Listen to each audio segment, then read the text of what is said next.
Superman needs to punch the Wednesday Club logo a couple times. Hi, welcome to, is it 52 episodes? We sure hope 52. So, 'cause that's what we planned this around. Yeah, 52. It's a year. It's a friggin' year. It's a friggin' year with you guys. Is that a year? That's a year. Why are you saying that like you want to run for the building? Oh my God. Because keeping up with you guys is stressful. Somewhere there's a skeleton in a cloak with a scythe who just went up to an abacus and went click. Yeah. You're not wrong. 1 year. You're not wrong. The last couple of weeks, I think they've done that every day for me. I feel that. Yeah. Key's been working. Hi, everybody. Hi, everybody. Key's been a very busy boy. You know to be excited, right? All of you already know. They know, don't they? I don't know if they should be. Well, we do, so relax. Yeah. Okay, thank you. Be excited. Key questions is coming. It's ridiculous. I am pretty excited about it. It's my favorite. Can I give you guys a super quick preview of the first episode? Oh, you please. So Marisha asks me the deal with Deadpool. This is an exclusive for Wednesday Club fans only. Marisha comes in and asks me about Deadpool, and I give her, quick 2 minutes about here's the basics about Deadpool. But then she says, well, should I like him or should I hate him? And that's the rest of the episode, me answering why that's not the right question to ask for Deadpool.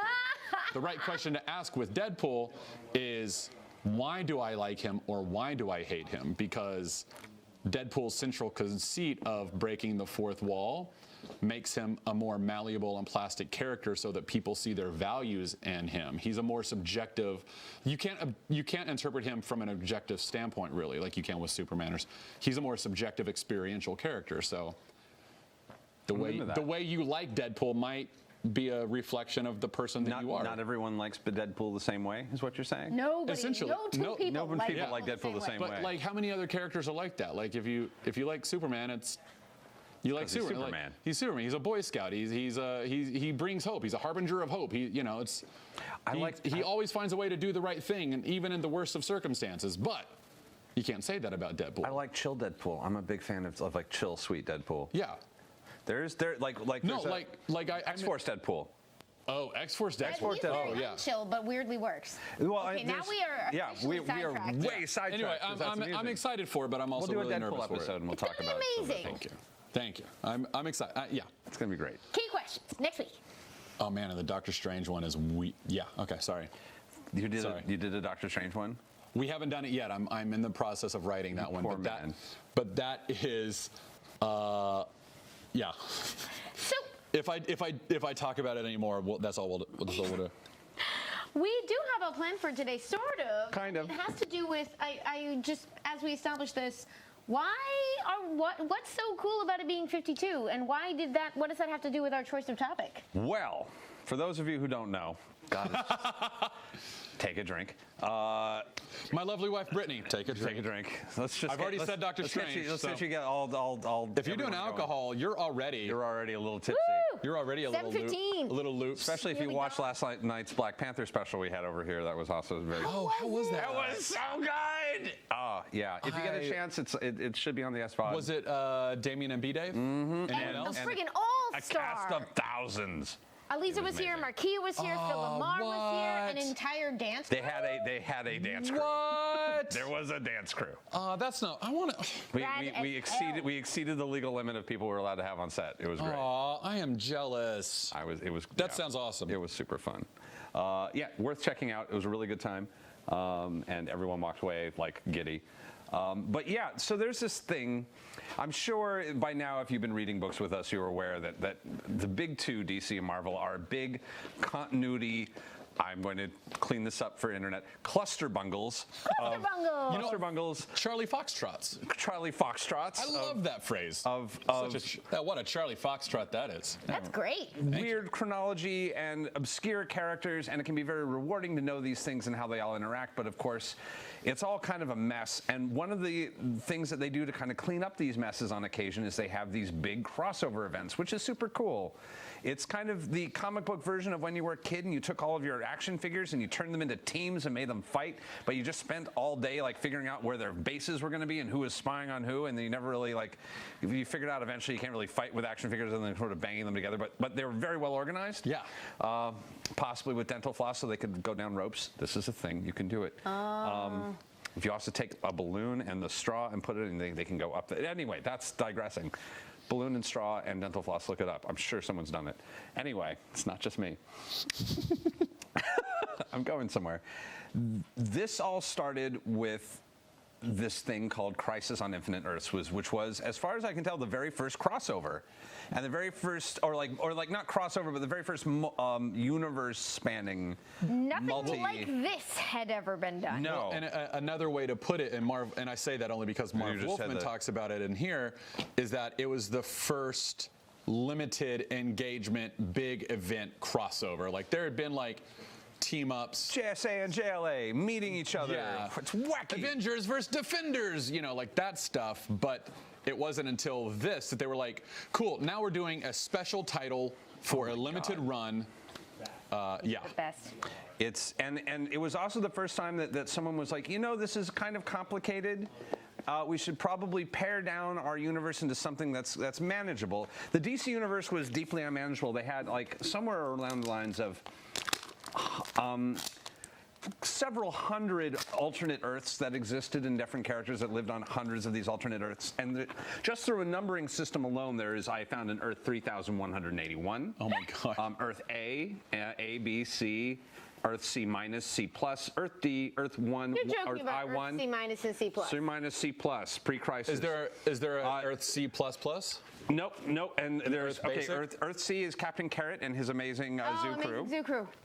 Earth C minus is the Super Squirrel, Wonder Rabbit, Batmouse, Green Lambkin, Aqueduct, and the Crash. So the Animal Planet Was the Animal Planet, and Earth C plus was the Happy the Thunder Bunny. It was only Happy the Thunder Bunny, and was from Happy the Thunder Fawcett's Bunny, Funny is that- Animals #1, 1942. I was about to say that's Captain Marvel's bunny, right? Yeah.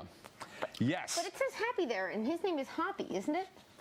This might be just a typo. Okay. There might yeah. be two different bunnies. Or there might be two different. that might be bunnies. Earth 1D, which is, or no, Earth I1, which is insect life forms. This was a problem.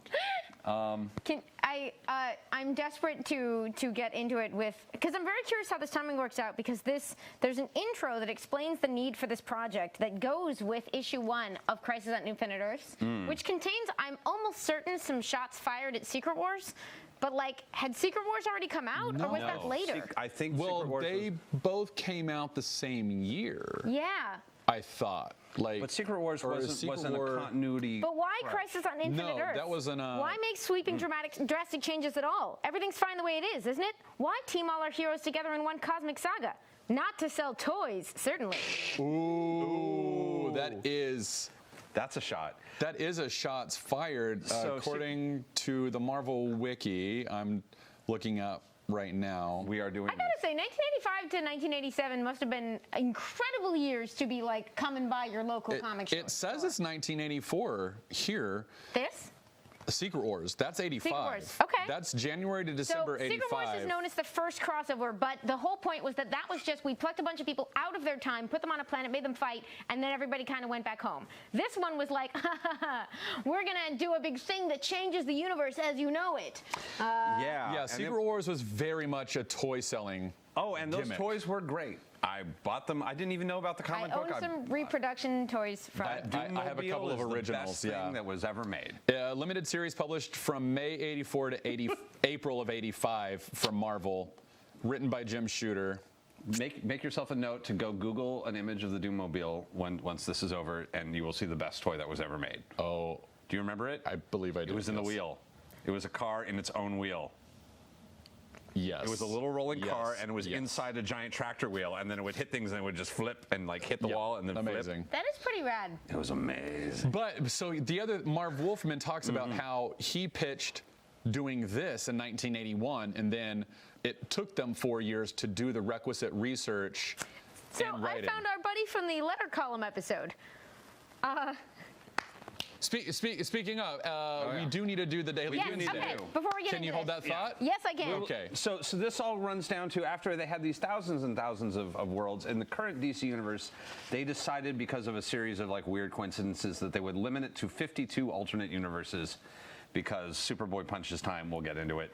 That all happens happens later, but we That'll couldn't happen get later. to that stuff without getting to this, and we had to do something with 52 because even though it doesn't emerge from the story, it becomes so important and central to DC's self-identity and the way we think and talk about it that essentially we had to do big DC events because it's 52, so we're doing Crisis because we haven't done Crisis yet, and this will all make sense eventually. Kind of. Kind It'll all make much less Kind of. nonsense eventually. Yay! But we That's do a have good way to letters- put Much it. better nonsense? much better, the best nonsense. Yay! It's the best nonsense since It'll be Lewis supremely Carroll. fun nonsense. Dada is The non- comic continuity. All right, I want to see these letters. We have letters. we doing? Let's do this. We are reading some letters. Is it time for the Daily It Wednesday? is time for The Daily Wednesday. And we don't have graphics, so we're just going to go. We're just like, we're just gonna do a it. little song. Wednesday. All the W's. All right. Lightning W. Did I do it wrong? No, you did great. Perfect. You're all laughing at me. We're laughing with you. Aw, look at you guys. Drink. You We're have to laugh though to make it true. There we go. We're a family. Song. Thank you, Chief. Okay. This is from Maggie. Hi, Maggie. Hi, Maggie. Dearest, darlingest Wednesday Club hosts. Aw. Happy potentially belated 1-year anniversary, depending on if you go by calendar date or at 52 weeks. We're like not in comics. sure. We don't know. Timelines It's are around there. confusing. I agree. Regardless, congratulations on your 1 year of comics history, lore, and shenanigans. I love shenanigans. There hasn't been a dull moment. Give us time. And I can't imagine going back to a time when this show wasn't around. Oh, what did I do with my Wednesdays? It certainly wasn't spent reading comics yet. I had a brief time where it wasn't, and it was very sad. I feel you. Last week, I rediscovered the Facebook pre-stream videos. Thank you, Sinephoria, for bringing them back to my attention, and watched them, the one for your very first episode.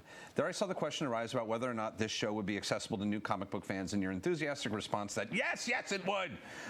Did we live up to it? I'm not sure. That is, the show's entire pitch was based around helping people move past how intimidating the medium looks and getting them to pick up their first comics. 1 year later... Okay, no, it's good. I'd say you guys have absolutely succeeded and continue to succeed in that regard. Today marks a 1 year anniversary for me as well. I was a little worried there. The rest of the letter's in French, and I'm going to read it now.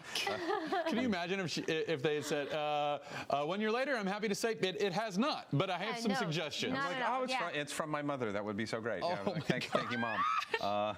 Always supporting me. 1 year later, since I went out and bought my very first comic, Wicked, Divine, and Saga. I know you've joked about my comic ignorance protesting too much, but this show began, I've gone from being too intimidated to even ask about where to start to comics do, as Matt puts it, loving that I get to be ignorant and learn more. Yes. I recommend this show to every chance I get, to friends who I know love comics, to friends in the same boat that I was in last year, to retailers, to the comic book shop a block away from my work. Forget, is it Thursday yet? Thank you. Thanks to you guys. My weekly highlight is always Wednesday. So here's a wonderful year of many Wednesdays to come. Much love, Miss Sunflower 94. Aw, Miss Sunflower. That is so heartwarming. I know. And it's fun that she said, is it Thursday yet? Because I saw someone tweet, like, is it Wednesday yet the other day? And I was like, oh my God, that's really awesome. P.S. I can't write a sappy thank you without including this shout out to the overwhelming creativity, kindness, and inclusiveness of the Wednesdaisies. I'm proud to be on Woods to count myself among their number. Woo! Thank you so much. It is wonderful having you in the audience as well. So Yes. It never occurred to me, though, that a sunflower has infiltrated the daisy. That's on par with your Hamilton fighting Jefferson joke for me. I love that joke. Only flower-based names are acceptable. I love that joke, and this is fabulous. What a fantastic letter. I know it is. Okay, somebody else do one. Somebody else do one. Go down the line. Down the line. Aw. I will have my coffee. Have it. All right. So this comes from Rebecca, a.k.a. Lady Amphi. Lady Amphi. A letter about TWC community. Can be read on air. Thank you. Thank you. Good day, Amy, Matt, Taliesin, Chief Liz, Ken, and everyone else involved with the production of this show. They're busy fixing things, but that's Selena, for you. that's for you. And Mike, that's for you. Oh. This is... Yay. Thank you. Selena says we're all waiting. They're all waving. This is my love letter about your dedicated fans who I interact with every single day. Aww. That's really cute. Every single day, like as one word. I've been watching this show since week 1. Woohoo! Doing this show, I have made some of the best friends I will ever have, even if they are on the other side of the world from me, being a Wednesdaysy in Australia. Should I have given this to someone who can do the accent? There's no one here that can do the accent, so you're fine. I could butcher the accent. We built up one of the most we built up one of the most amazing and loving communities out there. Every day of the week there is comics talk, fantastic artwork, planning meetups, and there are always people willing to help out when they're having a shit day and lend an online hug when needed. When we're having a shit day. We have had group watch-alongs, D&D sessions, and raised money for charity. You guys have. You guys are amazing. We have even, after a long discussion about food, which led to Dutch fries being actually from Belgium, to a supervillain who is tired of not getting credit for his plans, to this. Dr. Klaus Belgium is our 500-year-old non-binary supervillain vampire who keeps getting their villainous plans and inventions attributed to other villains. We imagine him to look like Bowie before Bowie, but respects his music too much to have a problem with it. That's Poor Dr. Belgium. that's almost a Venture Brother villain right there. Yeah, it really is. Way up there. God bless But I the Venture digress. Brothers. Thank you, three hosts. You have the best fans we know, who love and adore everything you do on this channel and anywhere online. You bring the world of comics to those who wish to learn and have made me a bigger comic reader because of it. So to the Discord and to the chats, du jour means Wednesdaisies. Wednesdaisies are family, and we never say die. Daisy Hart, Rebecca, Melbourne, Australia. AKA Lady Amphi. P.S. I'm heading to India in a few months, and I'm hoping to pick up some Indian comics for you to read. Neat! Oh my Some of the ones I found my online seem to God. involve gods and Indian myth. I am so jelly. Thank you, Lady Amphi. That's Thank you. That's high on the list Dr. Belgium. yeah. Gotta I've always wanted to visit India. Oh, All right. yeah. There you go. You can have. Oh, thank you. That one? I'll take that one. You can have the quickie. It's written right on there. Thank you. You took the joke and you ran with it. It was right. It was right there in the literal physical It was sense. right there, yeah. Okay, let's see. For the Daily Wednesday, a year in review and my thanks. This is from Dana. In parentheses, she says that this is okay to read on air. Yay! Thank you for So- specifying. It's really important. It is. Okay. Dear Amy, Matt, and Taliesin, I would like to wish you and the crew a very, very happy first anniversary and give you a quick report on what the members of the Discord have been up to in the last year. Cillian, is it Cillian or Cillian? S-Y-L-I... I'm Cillian, I think. Cillian. Yeah. Cillian. Cillian and I created the server last May, so it hasn't been quite a year for us yet, but it's grown to be such a family that we all can hardly imagine a time without it. In the past 9 months, the community has read comics together in the Amy, Matt, Taliesin, you made us read this, my wallet can't take much more, but thank you, book club. That's the best book club. That's a great book club. I should jump in that. Watch movies together. Encourage each other to write, draw, make music, and art in general, some for the first time. Wow, that's like one of the greatest compliments I think any of us could ever receive, that we've inspired anything Plan like all that. along. Yeah. It's a plan all along. Been there for each other through tough times and bad brain days as an ad hoc support group. Thank you for that. We're all in this together. We're all in that same boat, and it means so much to hear that. If we've done anything good, it's acknowledge your bad brain days and seek help. Raised over $1,000 for charity. You are better people than I am. Completed a fun Secret Santa with participants from 6 different countries. Get out. Well, Matt has quit the show because you all are too great. That is amazing. That And is he's so... back.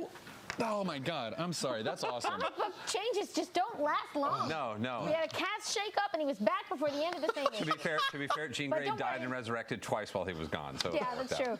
We sent out a press release. Matt Key quits the show. Yeah. And it was like, you must tune in today. On air, yeah. Not a hoax, not a dream. Yeah, not an In this imaginary story. episode, Mackie quits. We cannot be prouder of what the 400 some members of this server have made this place. It could have become anything, and this is the best thing we could never have imagined. I think we can safely say that the Wednesday Club has allowed hundreds of us to find new friends, family, and a community we can belong in. If anyone listening is out there who has yet to join, consider this your formal invitation. We'd love to have you. With that done, I want to say something that is just my personal thoughts. I'm sure many people have spoken on how much your joy and enthusiasm have made our lives better and helped us find it in our own lives with comics. This is all true, and I won't rehash it. Instead, I'd like to speak on something else. You've cultivated a space where you and we can criticize the things we like. You've set an example on how we can kindly and firmly talk about the problems that exist in the things and people who mean a lot to us, about the ways in which they are not perfect, and that we don't have to pretend that something is perfect in order to appreciate the good it's done us. In our current social climate, a lot of things are coming to the forefront, which is badly needed, but it also created a polarizing effect. One sad side effect of this is that it made people unwilling to criticize the things that they love because they're afraid they must condemn it completely and renounce it if they do. And giving into these fears, instead of creating a world where we talk more openly about problematic material, we sometimes become too defensive of it to our and its detriment. You have not been afraid to do this. You've managed to do it in a way that is frank and collected, but still passionate, and you've set a great example for community so that we can learn to do it too. Your willingness to learn from each other and your guests, and your continuous efforts to improve yourselves and expand your view of the world through examining the issues represented in and by comics have made it possible for us to have a community where not having known something is not a thing to be ashamed of, where we can learn new things at any age and feel as if new knowledge threatens the world that we've constructed through our own views and experiences. Any member of the community could point to something new that they've learned in the past year, not just about comics, but about people. This is the infinite possibility space that you've helped create. Thank you for a wonderful year of comics and conversation, and I can't wait for the adventures that we have yet to go on together. Yours sincerely, Symphoria.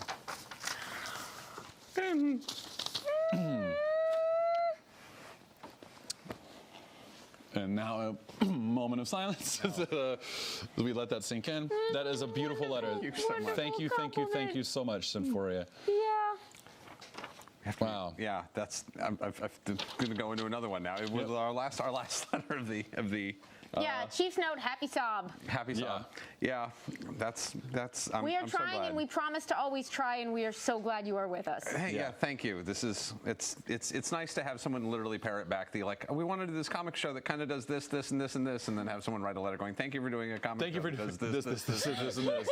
Oh God, they got it. It worked. Oh God, we're doing what we said we wanted to do. We're communicating appropriately. Oh. Wow. My parents Thank were you. wrong. Thank you, Symphoria. I've been, it's, I feel bad. I've been mocking my parents all day today. I don't know what's up with that. Your mother's wonderful. Actually, and my father, but I talked to both of them today, so we all get snarky at each other because it's the kind of people we are. I haven't gotten the snarky out of my system yet. I'm going to butcher this. Phoenix Goth. That's so much easier. Thank you. I will actually look up how to say that properly because my brain just made it I feel mush. like we learned it on Gather Your We Party. did, and and my forgot brain again. entirely is melted because of last night. There was a Hamilton thing. I'll get into it later. I think it's like Shin. Yeah, I was about to say I think Shin. you're right. Shin it was my impulse.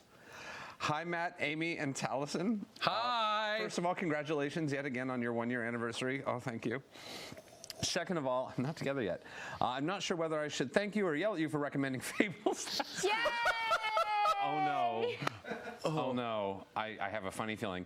I love meta-fable mythology, stuff like that, and I immediately went to find it. Oh no. 2 issues in, okay, I believe my reaction was something along the lines of, oh no, this is good. Oh no, this is good. It was so good I couldn't stop reading, oh no. And every time I tried to say, okay, I'll just read up to issue blank before I take a break, I ended up going past my self-imposed limit, oh no. Out of sheer desire to know what happens to the characters I come to love. And that's how I ended up reading 150 issues of Fables in 2 days. Oh my God. You're more of a Fables expert than I am. That's amazing. I'm so sorry. That's amazing. Thank goodness for being a natural speed reader, or I would have never gotten anything done. How did you sleep? Sleep is important. Yes, please sleep. So, just dropping a quick note to thank you for introducing me to Fables and to send all the internet hugs and love. I am so sorry.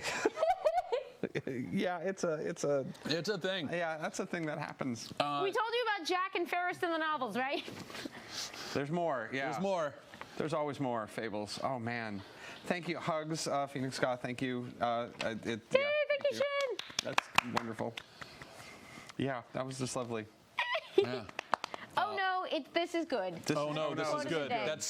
That kind of defines comics in a lot of ways. Like when you find a good title, oh no, this is good. Oh no, I'm really enjoying this. Oh no, this is good. This is Oh, really I'm good. learning something new. Oh no. Yeah. All right, good work, team. We did No, it. Yeah, We're doing we're it. high-fiving each other because we can't physically high-five you Yeah, all. that's a high five for each of you. So So how much of this letter can I read?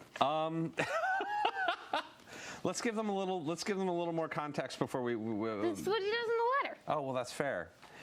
So I like that you sounded like a little girl talking to her dad. But that's what he does in the letter. it's right there. But Dad, that's what he does in the letter. So, yeah, this was the first issue. This was the opening page of the first issue of the Spectacular Crisis on Infinite Earths. With the amazing front and back cover here. Yeah, it was and this is a series, by the way, and we'll probably.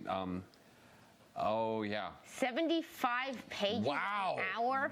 Wow. Shin. You really are a Ow. speed reader. Wow. Yikes. That's amazing. There are. This is a series of amazing splash pages of hundreds of people all doing things, which is. It's a George Kind of Perez specialty. No one else on the planet. No one do else can this. draw so many people doing so many things at once. All right. Am I starting at the top? Sure. Crisis Mail. Crisis Beginnings. Mail. Crisis Beginnings. Marv Wolfman. My theory is. Both Earths were created at the same time in two quite similar universes. They vibrate differently, which keeps them apart. Life, customs, even languages evolved on your Earth almost exactly as they did on my Earth. Technically, this is in canon because I'm the voice of the Flash. Modern Flash, the Golden Age Flash, was the first meeting of the Flash, number 123. Dork. I should have done it entirely in voice. Yeah, September do it now. 1961. You can still do that. Yeah.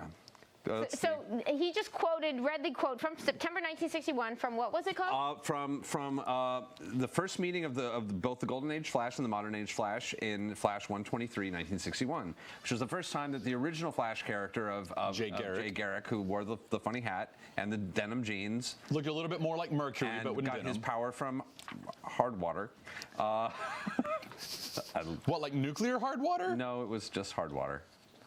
It was a thing. Have you never read the Jay Garrick? No. It was hard water. It was electrified. Oh, I'm and then thinking heavy water. It was like a thing, and then like our modern Flash had a similar thing happen, but it was just chemicals, and then yeah, it was a thing. Okay. But so this was the first time that they had played around with this notion. Which brings us to Marv Wolfman. Welcome to the first issue of Crisis on Infinite Earths, DC Comics' 50th anniversary 12-part maxi series, which will, we hope, simplify, clarify, change, and improve the vast DC universe. They hadn't really figured out what to call a book that was 12 issues long. It wasn't an ongoing series, but it wasn't a mini-series, so they went with maxi Series, which kind of has a ring to it. It was like, yeah, it's fun. Works. It sounds like a villain. During the next year, you can expect major and permanent changes to occur throughout the entire DC line. Characters will live, die, retire, or become something totally different. New characters will be introduced while older, more familiar ones may say their final goodbyes. Believe it. Believe it. Nah, oh, you take over the next paragraph because now it's a naysayer. And you name it. Nah, we've heard. You do? You won't do anything with the big ones like Superman, Batman, Flash, Green Lantern, or Wonder Woman. You've got money tied up with licensing movies and toys. And besides, DC keeps things the same. You guys won't make any real changes. I love that. That was amazing. Don't believe it. Change, real, permanent change is on the way. Changes that will affect our top line of heroes. If you think even Superman is immune, you're in for a big surprise. That's a promise. But Crisis on Infinite Earths is more than just a series of changes. Over 4 years in the making, this is a large, sweeping, epic tale which will span all of DC history. We begin with the formation of the universe itself, true, and move from the distant past into the far-flung future. My God, is that true? And beyond, also true. We're very proud of the story which unfolds on these pages. Beyond the changes it presents, we are sure you will be entertained, and that is why you buy and read these books in the first place. But why Crisis on Infinite Earths? Why make sweeping, drastic changes at all? Everything's fine the way it is, isn't it? Why team all our heroes together in one cosmic saga? Not to sell toys, certainly no. Sick burn. Sick Boom. burn. That is. Boom. Yeah, because that's really what Secret Wars was. Secret Wars was a toy commercial, except for that again, except for the Doom, the Doom bike, the Doom car, it sold itself. That sucker sold itself. You don't need any fucking comic book for that. Also, just for context, at this time, for a few years, X-Men and Teen Titans have been rivaling for the top spot in all of comic book sales, and I don't know how seriously to take this. This is also coming about a year after the period where Warner Brothers almost sold off all the DC characters to Marvel. Yeah. So there may have been several reasons that this shakeup seemed like it was in order, and that DC really wanted to establish how cool their world and their characters were and make it a little easier for readers to get in. Okay, yeah, from what I understand, who was it, the editor or the publisher for Marvel who was like, why would we want to buy those characters? They're all dead and full perspective, Marvel goes bankrupt a decade later. Yeah, exactly. Yeah, that's the like wonderful irony of that. A lot happens. Yeah, where were we? Yeah. Not to sell toys, certainly, no. The reason began 4 years ago with a letter I printed in Green Lantern number 143 from Michigan fan Gary Thompson asking about an apparent mix-up in DC continuity. At the end of my explanation, I said, one day we, meaning the DC editorial we, will probably straighten out what is in the DC universe and what is on the outside. You see, DC mythology, which had grown helter-skelter over the past 50 years, good use of that phrase. Good use, though I don't know if it fully covers how helter-skelter it was. Well, yeah, that boy, we're going to get into that, and it is we have the best game. So good. Yeah, I'm very excited. Over the past 50 years has become rather convoluted. You're right, we have to read this whole thing. It's great. It's right, he just lays it out. DC has been and remains a company of many editors, all of whom have good ideas of their own. Therefore, in the past, Editor A may have created an Atlantis for their comic, while Editor B may have created a very different Atlantis for theirs. So, Laurie Lamaris's Atlantis and Superman bore no resemblance to Aquaman's or Travis Morgan's, or the Atlantis the Sea Devils may have swam across, or the one Cave Carson Wow. may have stumbled Right? into. Wow. Or the one Batman, well, you see the picture. The problem began when comics changed, when heroes teamed up with other heroes, when a touch of reality found its way into the four-color pages. We strove to make our books seem more real by making our characters more realistic. Once you think in that direction, logic shifts somewhat. If Superman can meet Aquaman, there should be some consistency between the worlds because we've just shown that they exist on the same Earth.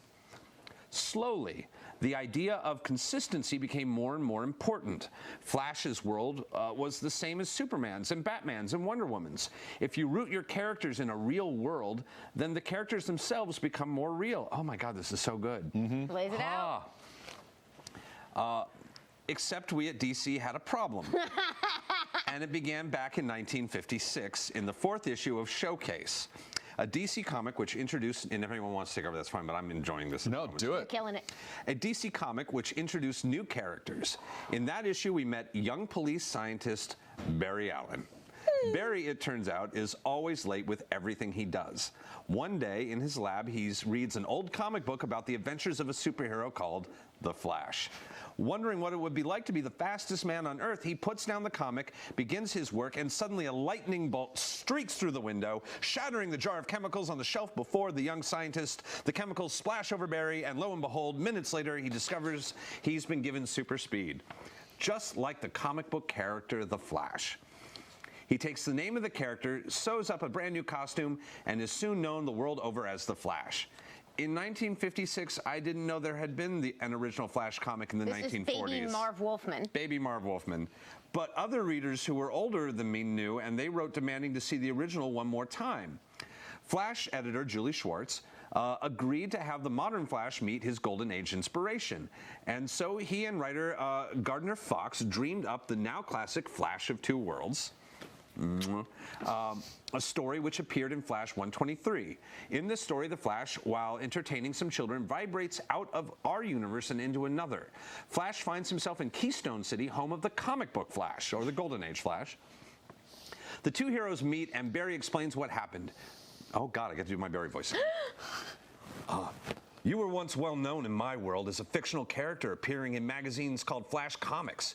When I was a youngster, you were my favorite hero. A writer named Gardner Fox wrote about your adventures, which he claimed came to him in his dreams. Obviously, when Fox was asleep, his mind was tuned in on your Earth. That explains how he dreamed up The Flash. The magazine was discontinued in 1949. Jay says, attempting to do Travis Willingham, Amazing. That is the very year the Flash, retired. Obviously, Jay's memory of was failing because although his comic was discontinued in 1949, the Flash was still a member of the good-standing All-Star Comics Justice Society of America until 1951. Flash of Two Worlds thrilled a generation of comic readers, me included, but once you open the can of worms, you can't close it again.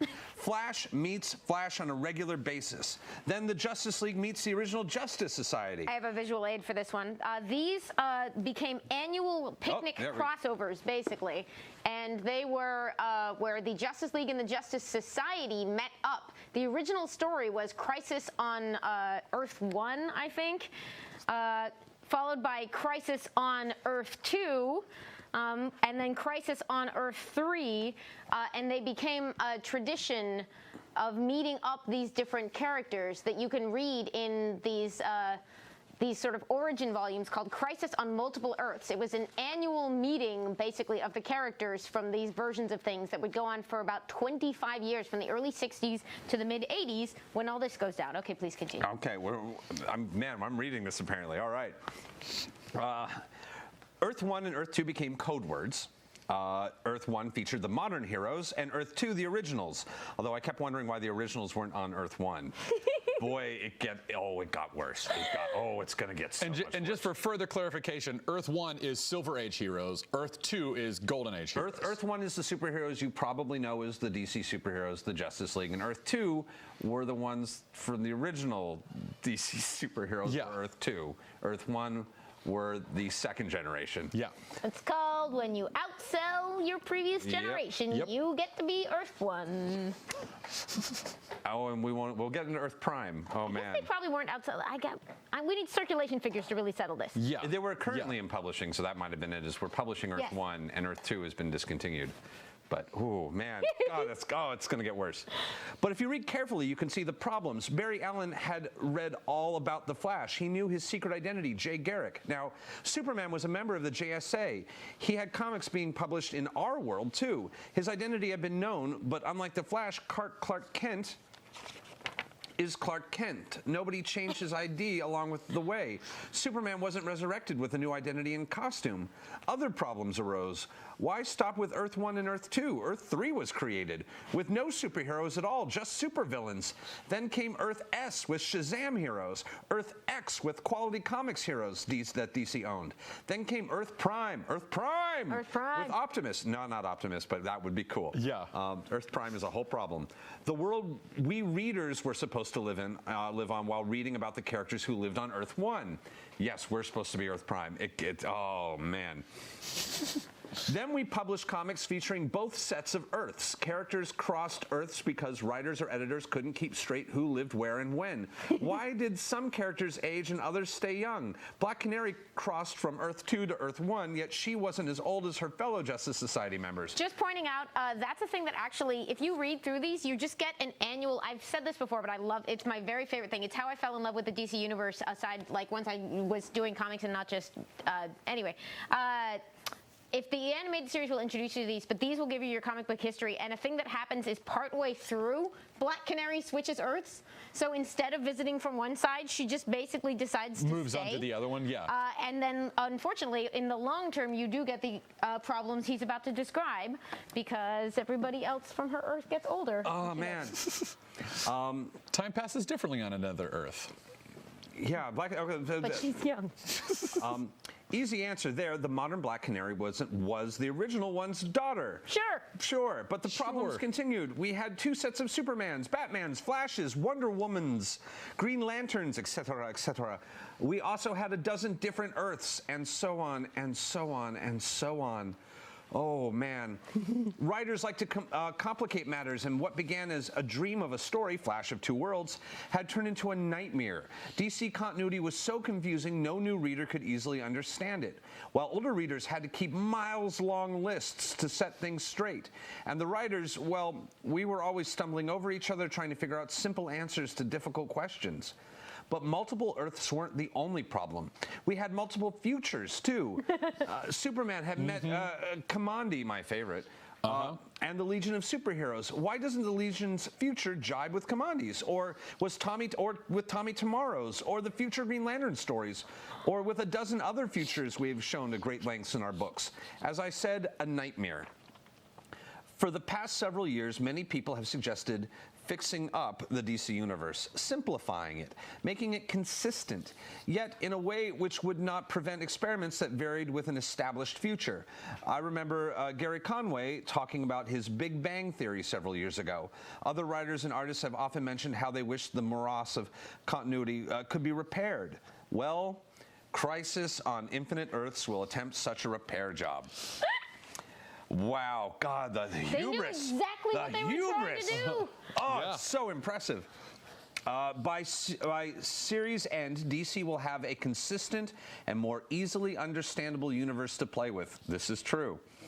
We're pulling out all the stops to make Crisis on Infinite Earths an epic you will never forget. Also true. No project of this magnitude is the result of one person or two. Crisis on Infinite Earths combines many talents beyond the obvious work by me, writer, penciler George Perez, and inker Dick Giordano, who hilariously is like vice president of DC at this point, but also a super talented artist. So he's like, also I'll ink Crisis. Why not? Why not? Were given by all the editorial staff and many, many of our writers. First of all, a special thanks to Len Wein, who co-plotted this first issue and helped work out the general framework of the entire Crisis series. Len was also supposed to be my co-writer on Crisis, as I was to be his on DC's Who's Who directory, on sale everywhere. It's the perfect companion magazine to Crisis. DC Who's Who. I love you. Man, I love I've never read that, but now I want to. But this means that they knew they were publishing that at the exact same time they knew they were changing everything.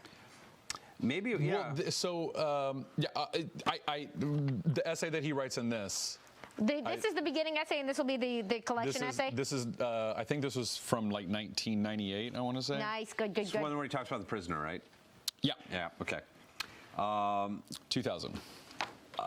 But Who's Who needed Len's full attention and Crisis needed mine. Bob Greenberger is not only my associate editor, responsible for tracking all of Crisis's material, for keeping me on deadline, for making certain all of the other DC writers and editors are kept abreast of changes made here, coordinating with those other writers and editors for changes they want to see made. But Bob also has been instrumental in helping me shape the total 12-part story arc. Another special thanks. I have on hand reams of notes by Roy Thomas concerning his Earth 2 heroes, for which I, and remember Earth 2 is the Golden Age heroes. World War II, think World War II. For which I greatly thank him. He's made my job much easier, though, through his caring efforts. If there's any one writer who has gone beyond the call of duty to help make Crisis a hit, it's Roy. Peter Sanderson, who... All right, and here we get to our letters column friend, remember? Oh my God, Peter Sanderson, now an assistant editor at Marvel, came on staff at DC about 3 years ago as researcher for Crisis on Infinite Earths. His job was to read every DC comic published since 1935. I accept your challenge. Peter compiled an extensive notes, literally reams of paper, which have not only proved invaluable to the Crisis, but to Who's Who and the rest of DC editorial and business departments. Oh my God, this is amazing. I didn't know this. This is so fucking crazy. After reading almost 50 years of comics, we deemed Peter's mind sufficiently mushy enough to move over to our downtown rivals. Wow. Wow. Oh, man. That is a sick burn. Wow. Seriously, Peter's efforts were staggering, and he deserves a very special thank you. George Perez is our pencil artist, and man, if you have not experienced a Perez page, you are in for, your eyes are going to bleed. It's a lot. Yeah, he's great. Yeah, it's like you can get vertigo from looking at his art. Just the images of the Earths all like in line and just shattering is like, it's one of my favorite. It's so iconic to me. What can I say about George that I haven't said 1,000 times before in the pages of the Teen Titans? Man, these were the best-selling writer and artist at this point of like 5 years of New Teen Titans. Yeah. Which was dominating the industry. It was an amazing book. Needless to say, this is the project George wants to do more than anything else. It is without a doubt George's best work yet. That's fair. And that's saying something. That's also fair. I can never pronounce his name. Dick... Giordano? Yeah, Giordano. I think. Yeah, I know, I'm terrible. That's what I think too, yeah. Serves not only as inker for Crisis, but is a DC vice president. His guidance, ideas, and general trust in this project made it a reality. DC president and publisher Jeanette Kahn has been involved with Crisis since initially approving its concept years ago, when we were originally handed in our idea as one possible change, as a possible set of changes to be made. Jeanette instead insisted we be more daring, more bold, not to be afraid to make even larger and more significant changes. To that end, she suggested several ideas which absolutely stunned us. And man, this is a book that takes risks. Next issue, we'll talk about how this series was put together and the nightmare of coordinating the universe. By issue 3, we hope to present your letters here. Please let us know what you think, and don't be afraid to offer suggestions. Address your blah, blah, blah, blah. We thought you'd get a kick out of seeing some of George Perez's designs, and this is a character, Pariah, that we'll get to a little bit, the ultimate bad luck hero. So that's issue 1. That's the opening of this book, and Thank you for indulging me. I was just like, well, there it is. There's what they're doing. It was so succinct, and later on in this retrospect, he talks a bit about being sort of informed by. He talks about watching the television show The Prisoner, which I found really interesting. I actually went back and watched The Prisoner a little bit. What's interesting, like I read that same letter too, and in like the second or third book, Batman makes He makes an offhanded prisoner reference. He makes a prisoner reference, and I was like, I know where that came from. By the way, it makes total sense that Batman is a huge Prisoner fan. Oh, yeah, Batman is like literally the target audience. For those of you who don't know, The Prisoners is an amazing, I believe, 17-episode television series that the BBC produced in the 1960s that is psychedelic and intense. And the thing that it impressed upon a lot of people, at least in the United States, and I know that it had a big effect on my mother, who showed it to me, and like it had a bit of Your mother is absolutely... My mother is also, much like Batman, is the target audience for The Prisoner. Yeah. Your mother also is Batman. And also, to be fair, she is the Batman of Colorado. Colorado Batman. Colorado Batman by night. What? His mom's awesome. My mom is Batman. Yeah. Is the BBC's Prisoner does a couple things. It has... it is a contained universe. It kind of has a beginning and an end, and it's kind of its own story and its own linear movement, and kind of doesn't need anything outside of its own universe. It's very compact, and it is willing to get broad and weird and experimental in the way that it tells a story. And I see a lot of its influence in this book. Yeah, it's really intense. If you've never seen it and you're up for something really heavy. It's also the way that don't watch the new one. Alex and Nico from Runaways greet each other for the first time on the page.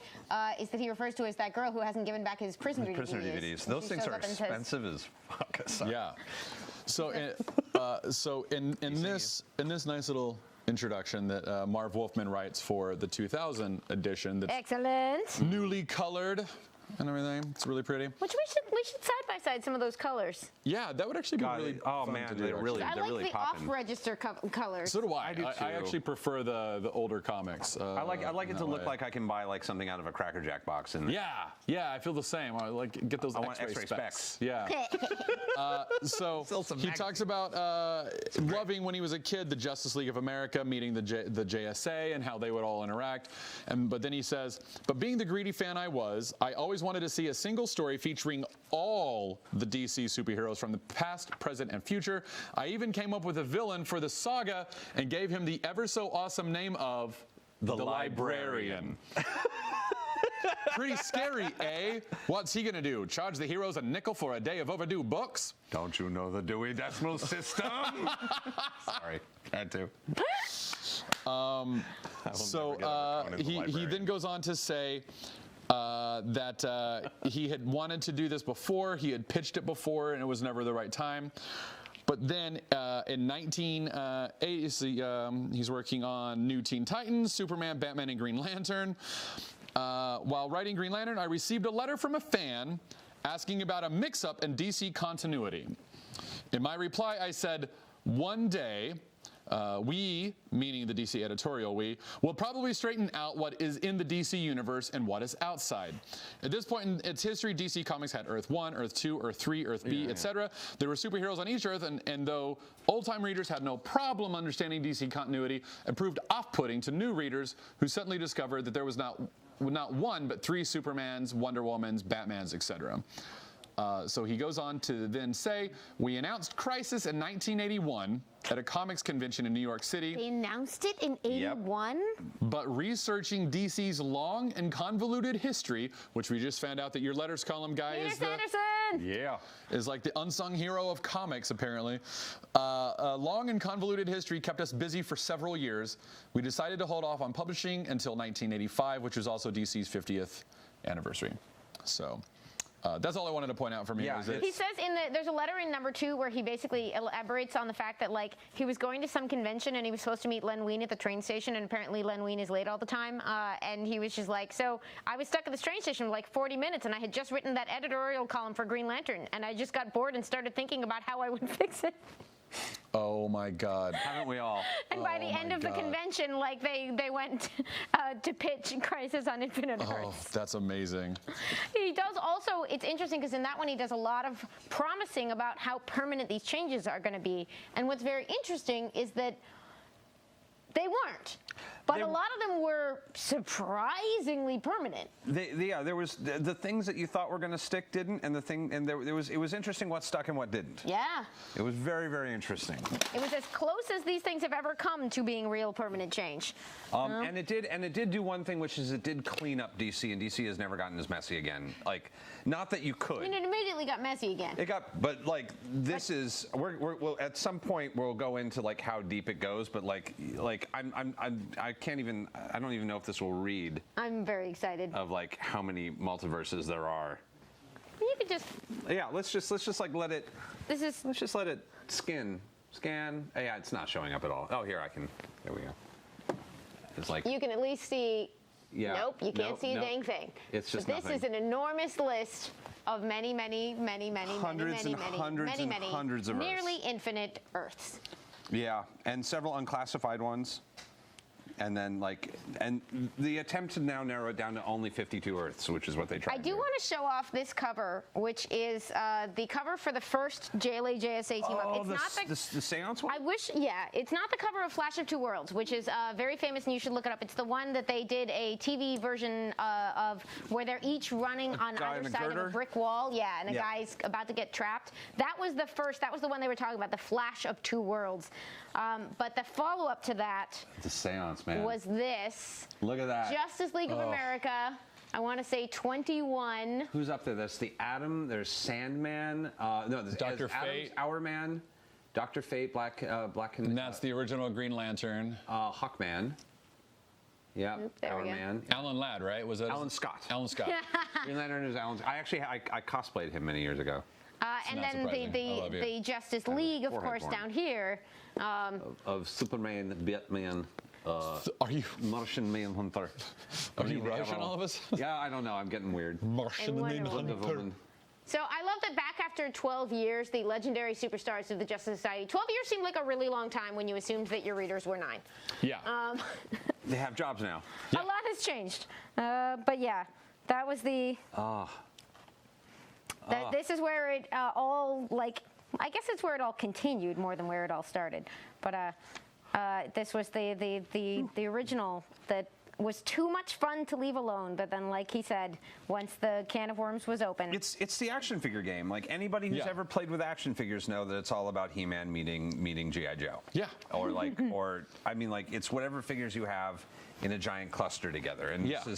and literally that's what Crisis is there's a character called the Monitor, and there's an evil version of the Monitor called the Anti-Monitor. And he comes from the antimatter. And Actually, you know what? Let's get into the cosmology. The monitors and the anti-monitors. The cosmological environment that is, because we haven't talked about the actual story at all. We've only been talking that's about true. No, what it meant the and lead why up to it happened. what the caused fascinating this. thing about the story is, of course, it basically I love what you're is doing right a now. battle between action figure collectors. Yeah. Like this is on a fundamental level, it is action figure collectors fighting it out. Yeah. And it's the Monitor and the Anti-Monitor. The Monitor, who comes from the positive matter, universe, and the anti-monitor, who comes from the antimatter universe. And the more of the universe that one controls, the less powerful the other one is. Yeah. And the Monitor, of course, is there to maintain and enjoy life, and the Anti-Monitor is there to destroy all life, and basically is his kind of antimatter wave that's hitting universe after universe is just this white negative space. Shall we? So universes that come in contact with the anti-monitor just basically... Is one of these upside down? Yeah, this Yes. one is Thank upside you. down. Although it looked really cool. It did look really cool because the worlds were continuing. So if you're on a planet, if you're in a universe that was about to get destroyed, this man, this very sad-looking This guy. this guy right over Here, there. I'll do the next page because it's the initial spread.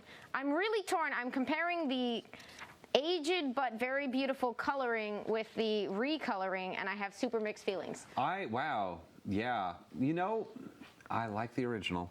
I like It's the funny original. because the new stuff is reading really nicely on camera. It is. It's like it's much better. It's much better when photographed than the original. God, look at all those people. Someone drew all of that. George Perez is a crazy person Yeah, who he can do is. anything. By the way, on the he- camera is Selena. Thank you, Yeah, Selena. thank you, Selena. We're all waving. This is a two-page spread with, hold on, 1, 2, 3, 4, 5, 6, 7, 8, 9, 10, 11, 12, 13, 14, 15, sort of 16, 17, 18, 19, 20, 21, 22, 23, 24, 25, 26. I would say 27-ish 27 panels. 27.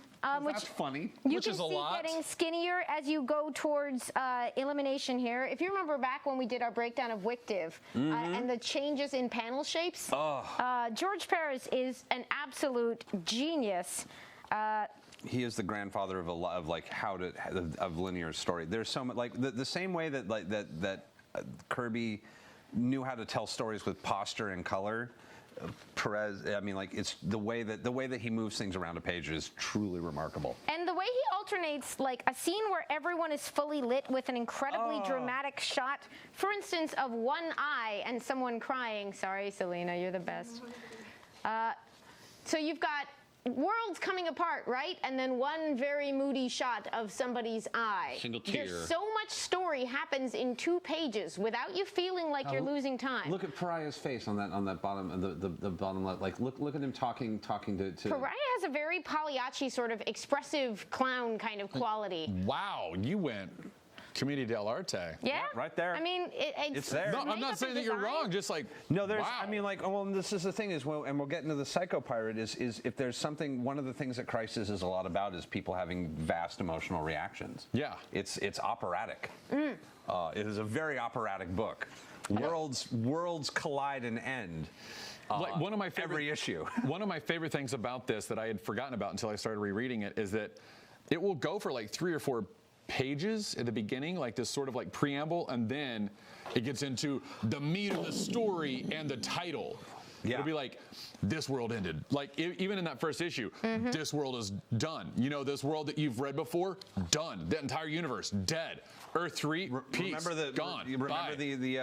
what was the Ultraman and Superwoman, Earth 3. Earth 3. Yeah. Crime Syndicate. Like Crime the crime Syndicate. syndicate, just like erased. They literally blow them up. in the first 3 pages. And then it goes to the title page. Yeah, let's just Like I just All right. love that. It is let's just so kill the dramatic. entire crime syndicate and You've Alexander got- Luthor. Thank you, Selena. We've Like- got the creation of the universe, right? Page 1. Page 1, the universe is created. 2-page spread of watching a universe be destroyed and meeting this pariah guy who seems real unhappy about life. So much drama.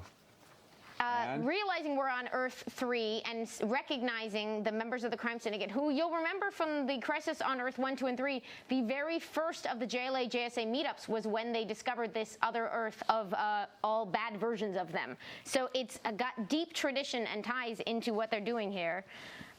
Followed, I'm assuming this won't be spoilers unless you pause this and read everything, but a very dramatic farewell scene for the only hero on this Earth. And everything is going faster than anyone can control it. A weirdly heroic goodbye to some of the villains of this Earth who are nonetheless trying to save themselves. Devastation, possible hope, everything getting extinguished. Welcome to the title page. Yeah. And we begin. That's how we start. Crisis on Infinite Earths, because Wolfman and Paris are mad people and incredibly talented. But like there's almost like when you turn like you see those first three or four pages, and it's so epic, and an entire universe is erased, and it's a villain universe where they've all become heroes at the very, very end. Those are the first 3 or 4 pages, and then it's summoning. And like you can hear this almost silence between those 2 pages of like as everyone who like you can hear the collective breath of everyone who's ever read that comic. And the one survivor of Earth 3. A lone baby sent into a ship into the multiverse from a dying universe. And just from a technique perspective, you can we see say how who it is? I mean, all we have to, right? the frenetic action of these pages with the smaller and smaller panels and going through space and looking at planets, that sense of boom is accomplished both by the size here and this heavy black one person in space, like being alone, surrounded by all this stuff. You're suddenly in a location, you are zoomed way in, and it is that zoom in that partly makes you stop and breathe and look at space as out there while you are centered in a physical space with someone, not just watching universes. It's fascinating. And I know I have to interject and remind everyone that if you want to suggest a topic for today's 5-minute topic, you should totally Please do do that. that. Do that now. But I mean, like, it is necessary for the story because we are literally going to be hopping in this story from not only universe to universe, but multiple futures, multiple pasts. Including some which were, I swear to God, brand new to me. I was convinced I had read this, and then I was reading through this like, who the hell is Orion, Lord of Mage of Atlantis? Mage of Yeah, Atlantis? I forgot same. you. Same. Although his magic is beautiful. Isn't his magic so beautiful? fucking beautiful. Look It at is this. I'm so just going to great. show off his spells. Like, Yeah. look at the color effect that they do. Hold on. And like that the way. dancing ice below him, like as he's As he creating creates a bridge. the ice bridge. So And, like, creative. And Antarctica is where he goes to get away from, like, kind of the stress of his Peeps. day is Yeah. like 'Cause it's an head ice age. magician. Atlantis is a difficult. This particular, there's This is multiple how Harbinger Atlantises. travels. Oh, She's so traveling to this panel. Oh my we God. should Okay, tell them who sorry. Harbinger is because they don't know Woo! yet. So I know. Yeah. It's vertigo-inducing. It's a lot. The Anti-Monitor is destroying everything, and the Monitor wants to save everything, and the Monitor creates a avatar for himself named the Harbinger. First there's Pariah. As we meet her, it's like some girl that he adopted who has crazy powers that are not immediately explained. Her name is Lila, but she has this kind of alter ego, and she can split herself up into lots of people and go out and play messenger. And so the Monitor has a plan to save the multiverse, or as much of it as he can, from the Anti-Monitor.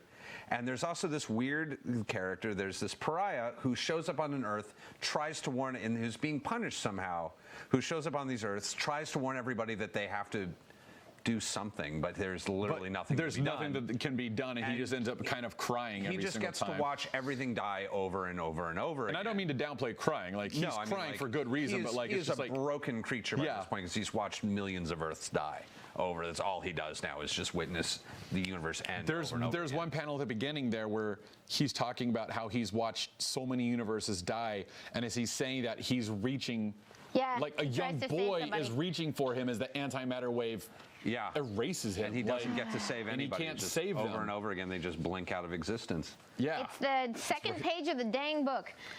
It's like you're watching a small boy die. How much longer must I suffer for my sins before I may be spared the witnessing of these horrors? But even as he says that, he is reaching for this kid who then turns into blue and white. I don't know what it looks like in the new colors, but blue sure. I and think white it's the is exact same. the symbol of pops a little things bit being better. torn out of reality and consumed by the antimatter wave, which doesn't explode like you think. It just makes things go away. Yeah. It is the Donald Duck pencil. It's just Yeah, that's a good way to put it. Yeah. It's just A oblivion. great big nothing. yeah. It's nil. It's the And like, nothing. okay, It's where mermaids just go when they die. Sorry, Selena. I'm real excited today. Celine, could you just stay there? We're doing a book. We're doing Look at 2 these hours on 12 issues. Panels. Look at these panels right here. And we're not even 5 as we pages in. zoom further and further in with him, And that- contrasting everything else that's happening on this, and this, which is just an environmental change from one side to the other. And look at how much storytelling is happening on this basically symmetrical layout page. It is dense. Yeah. So this emotional journey is happening here, while this context and the physical environment is happening here, while he's having a conversation and trying to save someone down here, and you've got this view of the city and what's going on, and tons of people looking terribly frightened, and you've started with the universe and ended with the culmination of all of that action. Yeah. Anyway, so Crisis. So the Monitor gets his Harbinger, his daughter-esque character. Adopted daughter Adopted daughter. As what she seems. And he has a list of people in the multiverse, in of all the different Earths and all the different planets and all over many times and spaces, because we go everywhere. And he says, I need these 10 people. And a really weird group of people. It's a motley crew. I have the list. It's a very definition of motley crew. He picks up a Green Lantern. John Stewart, right? John Stewart. Who Green is Lantern. at the time the current Green Lantern. Dawn Star of, I believe, the Legion of Superheroes. Yeah.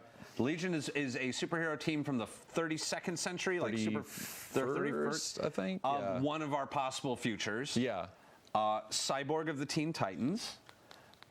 Obsidian, who I don't remember what reality Obsidian's from, but he's from one of them, Earth 2, who's the son of the original Green Lantern, I think, at this point. He's got sort of shadow-based powers. Oh, yeah. Obsidian and Jade are the two children of Alan Scott. I did not know that. Man, yay! I had one. See, admit your ignorance. Obsidian is kind of It's fun to learn things. He was also. I was into him because he's moody and an edgelord, and I was very much into. Oh no, I can see why you absolutely his powers are I can hide you in my shadows. My shadows hunger for your pain. Yeah. My darkness will save you. And he was very much is he a hero? Is he a villain? Sometimes he's both. You never know. They're very much a villain, Dr. Polaris. Barely remember that guy. Kind of a Feel Magneto. kind of bad about it. Magneto. Yeah. He's he called Magneto himself with the a master of Galactus. magnetism. Magneto with a Galactus helmet and the personality of a Doombot. Boom! I did it. I Sick dropped it. shade, bro. Yeah, literally, he's practically yelling "Curse you, Richards" in every. He really. A little bit, he's yeah. just the worst. He's a supervillain. He picked up literally a mustache twirling supervillain with magnet powers. Arion.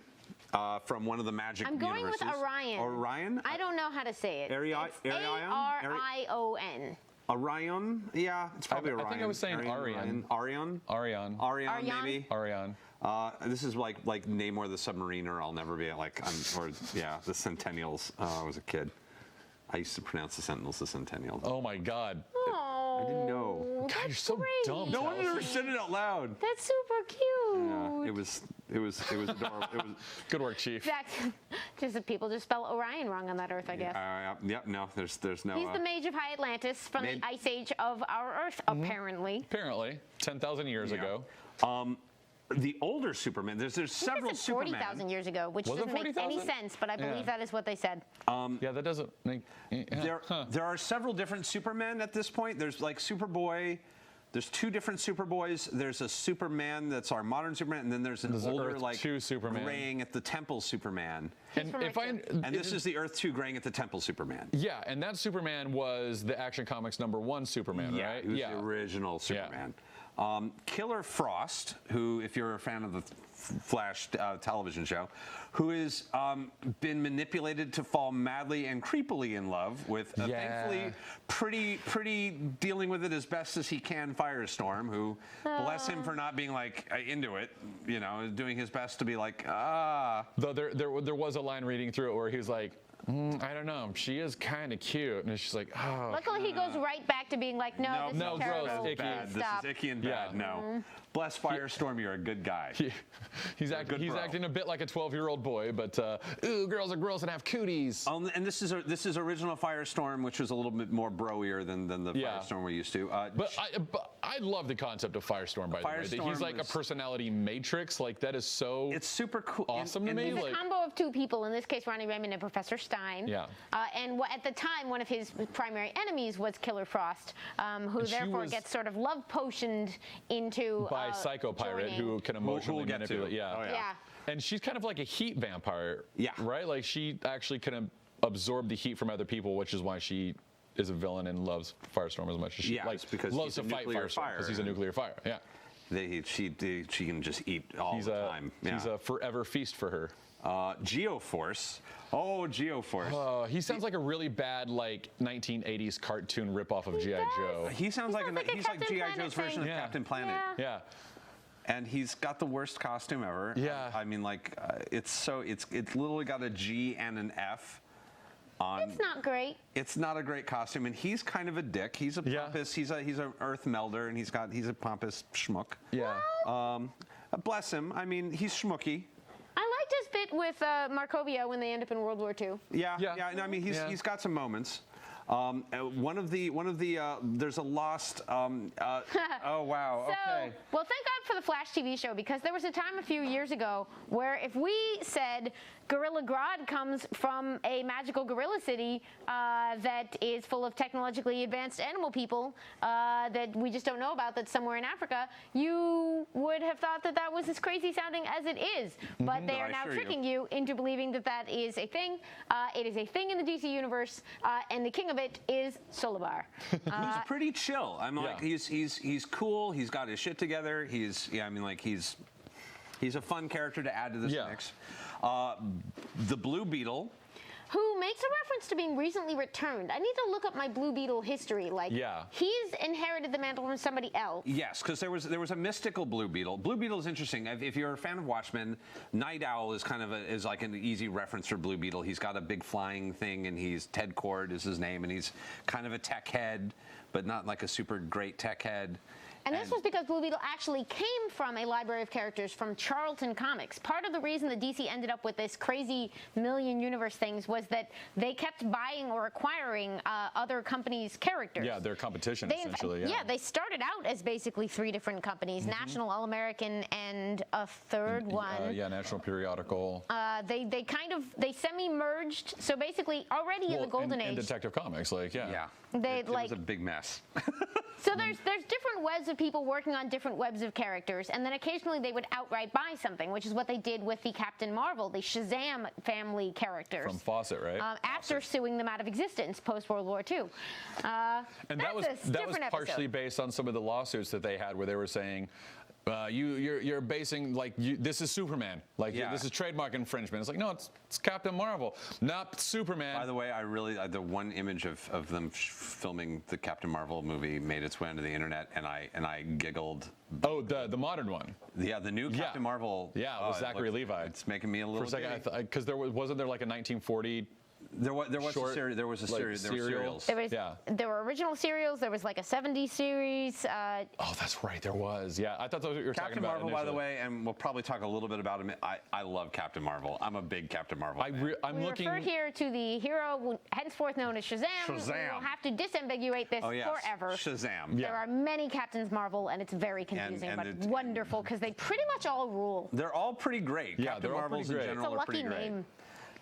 Could we do a show that's Captain Marvel, but it just covers everyone who's been called Captain Marvel, or is that too big? I'm so into that, because we can do Marvel Boy, and we can do. We can. Well, if you're taking it there, then we have to do Marvel Girl, and it's crazy. Well, Marvel Boy was Captain Marvel when he was a member of the Dark Avengers. Yeah. Because that was his deal. So I get to be Captain Marvel because I'm a big boy. Do Marvel and Carol Danvers. And then Ms. Marvel, we could do Kamala Khan, but then we would also be doing Shazam and the Mary Marvel family. And then Marvel Man and Miracle Man would have to, of course, come into that. Man, yeah. This has been noodling around up here for years. It's a problem. This is a great idea. I love As soon as I learn how to make timelines and animations, I will figure out how to explain this shit. So it's not just scrawled in a notebook. We can make this happen. Like a crazy person? So Blue Beetle, who is the poor man's Batman. But who you'll notice is kind of written like a Spider-Man, like a sort of plucky kid kind of wisecracking. I know I don't have powers, but I'm going to do my best and figure things out. He literally had a magic beetle scarab that was supposed to give him superpowers, and he could never get it to work, so he just made a costume out of the Blue Beetle and was like, I can't even use this thing. I don't know. I have a ship.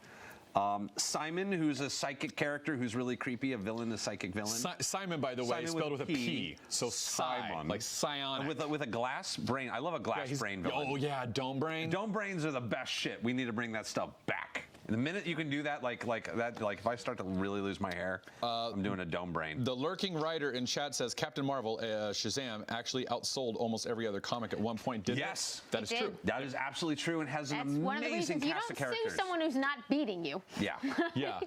You don't sue somebody while they're down. You sue them while they're up, because then Get them out of the way. they got shit to lose. At the time, it was a different company. It was Fawcett Publications, and Tawny the basically, Tiger. they didn't exactly lose, but they did sort of go broke fighting it. It's very complicated. They and a long cold warred it, story. basically, yeah. And long story short, a few decades later, DC picked up the rights to the character that they had forced out of publication. Yeah. And now he's part of the DC universe. But in the meantime, Marvel got the name. Long story. Yeah, Then we had copyright. Firebrand, who is a World War II character, if I Who recall. I had forgotten existed, and I'm super into now. Yeah, no, she's a whole, and then a character with possibly my favorite bad this is a bad costume I can get behind. Woo! And he is the best villain. Like, he is a problem villain. He's like the Purple Man if he looked like the Queen of Hearts from Alice in Wonderland. It's a real bad, Oh like... my God, that is the best. I can't help but think that a lot of the creepier writings of Purple Man have to be at least partly inspired by Psycho Pirate. Oh, and the thing I like about Psycho Pirate is that it is that creep factor, except that the way that they have him built, you can actually write him in ways where he could, it's not quite as fucking problematic. But yeah.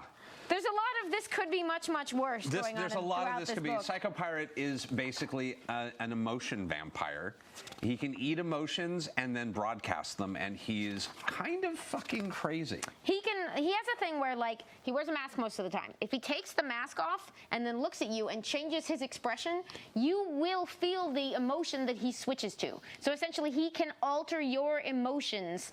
It's more complicated than that, but that's where he gets the sort of... yeah, that's essentially That's his power, essentially it, and he is and like, so Here's they the page decide where he that intervenes with Killer Frost. Oh, which, yeah. God, it looks so much better in life than it does on camera, guys. I'm really sorry.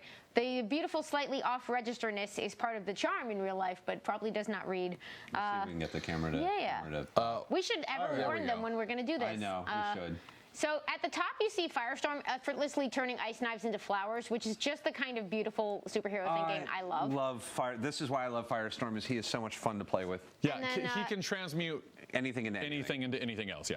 He's just basically like phenomenal cosmic powers, but he's changing atoms around, or molecules Except around. in So the here's body of a Psycho football throw. Pirate.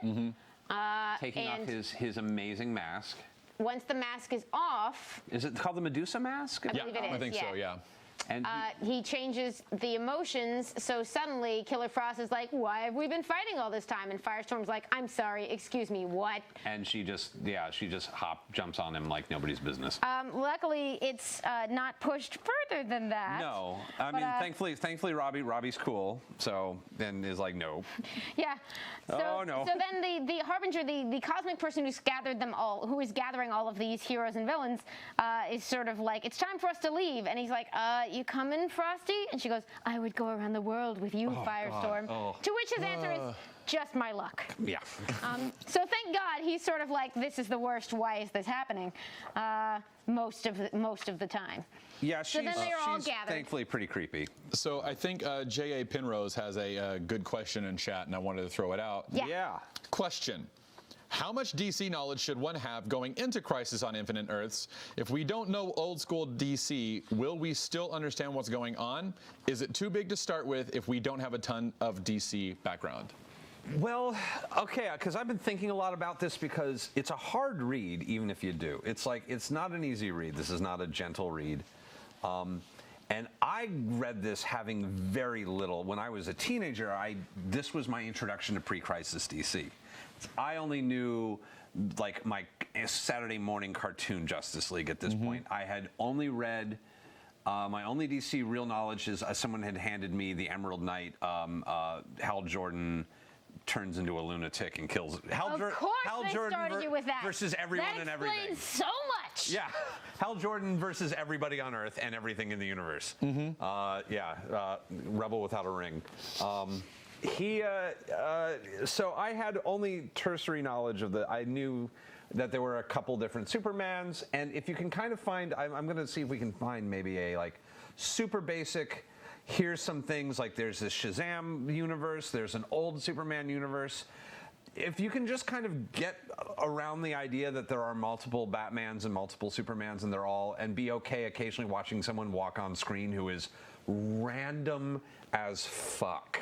So essentially, You can read it. I think it can be read either way. It's just a different reading experience. And then there's a whole gradation of it. Even for me, like someone who has now spent an awful lot of time with comics, had totally forgotten that High Mage of Atlantis guy existed, and he's a major He's character. great. But the thing is that it's old school comics enough that they will always say, you are on this Earth, and someone is going to, in the text, react to that other guy and be like, 2 Supermans? Yeah. Yeah. So essentially, it can play, if these are hundreds of new characters, they will tell you who they are and what is going on. What you won't get is the sense of like, oh, I forgot about Jonah Hex. Oh, right, he's part of the DC universe. Jonah. You will just be like, oh, we're in the Old West now. I guess there are Old West people. Yeah. But the idea is that it should work either way. The story it's telling should be internally clear. The only thing that you're missing is that it won't be an old friend popping up for you when those people come in. It'll be a new. Yeah. Although, if you've been watching Wednesday Club for a while, and if you've delved into things like Final Crisis because of our Morrison issue episode, or some of these other crossover stories, you will immediately pick up on the enormous number of parallels, and you will immediately know beats because this is the DNA of every story that's come from it since, including Marvel stories. Yeah. I mean, like the Hickman run of like the what was it? Time Wars. Runs Out, I think, Yeah. is heavily influenced by this one. Is fucking Crisis. It's Crisis. Absolutely, it is. And they do work to put you on the same footing by introducing a few characters who are new to everyone. Yes. Yeah. Nobody comes in knowing who Monitor is, who Pariah is, No. or who Harbinger is because they are new. So you've got that. They're and, good point of view characters. So I guess they are making an effort, since they don't assume that every reader is reading every book in their line. So essentially, if you come in only knowing Batman, they want to get you hooked on these other characters, whether or not you are already reading those things. So they're going to alternate the people you recognize with the people who are less familiar to you. So they're already trying to sort of weave that in. And I will say that, like, I read Crisis about probably 12 years ago when I realized that I didn't know a lot about DC. I was like, I'm such a Marvel guy, and like I really need to break that mold. So I was reading Infinite Crisis was my attempt to Crisis on Infinite Earths. Thank you. Infinite Crisis is a whole other one. It's a different book. It's the only reason I'm making that Yeah. correction. Crisis on Infinite Earths was my attempt to jumpstart my DC knowledge, and I know half of You what. won't learn anything about these people. Yeah. But rereading it this week, I was like, oh my God, this is epic. It's So like I have both perspectives on it now. So did things work about it for you coming in blind, or did it basically all blur together? It blurred. It was a heavy blur, but I also like. So I'm going to say maybe do this one instead. Maybe do the 60s, explain everything to you meetups before you do this. I don't know. But I also really enjoyed it because it is epic, and it's Perez art, it's which huge. is beautiful. Like Perez is all the best parts of Jack Kirby and Neil Adams It's very slammed together, so yeah, it is kind of. I'm trying to find the right. It is not a good way to learn about the prehistory of the DC universe because it's really about the end of the prehistory. It's like reading the Bible and starting at Revelation. I was going to go Finnegan's Wake, but sure. I'll go with you on that. It is like reading Finnegan's Wake. We're like, this is amazing. I can take about 5 pages at a time. Yeah. Oh, It's dense. It's really super dense, but it's super dense. I also like those first 3 pages. I was like, oh my God, I forgot how epic this is. It's super. Just the sheer skill of it hits you in the face. Yeah, it is people throwing planets at each other. Yeah. And it actually, if anything, it reminds me, if you went into Guardians of the Galaxy, the movie, without any history, it's that same, there is just so much happening, and I don't know who any of these people are. Like, if you went into Guardians clear, it kind of has that same, now we're on the Kree homeworld. Who are the Kree? Welcome to it. Yeah. You're just strapping in, Whereas, the guy next to you is like, oh, fucking Kree homeworld. All right. Yeah. Oh, Guardians of Nowhere. Cool. Yeah. Oh, we're going. we're going to nowhere. Cool. Let's All be right. honest, The severed Jake- celestial head. All right. All right. I'm There into were it. enough surprising changes to that even those of us who knew these characters were like, oh, that's what they're like here. Okay. No, Yeah. that's my favorite thing But about everyone that else movie. is going neat, and we're going ooh. Yeah, that's my favorite thing about that movie because like I had read a lot of Guardians. Like I was one of the few Guardians fans going into that movie who was like, "Oh, you better get this right. I'm expecting Rocket and Groot." I mean, mostly because of Brittany's deep love for Sure. you know, my lovely wife Brittany. Take a break. Take a Yay! drink. Take a drink. I said take a break. But Take a I break. love that my favorite thing about that movie, not to completely get off topic, was that on topic. they didn't adapt any comic book stories at all in that movie. It wasn't like the Dan Amnet run. It wasn't like them getting together with Warlock and taking on the Church of Universal Truth. It was, here are these characters, here's their core conceit of their dynamic, and here are some basic elements of Marvel Cosmic Universe thrown at you. And it created much like I think reading this through for the first time, it's a cosmology that is rich and deep, and you don't necessarily have to have a back like there isn't necessarily the need for an enormous amount of back matter to enjoy it. Yeah.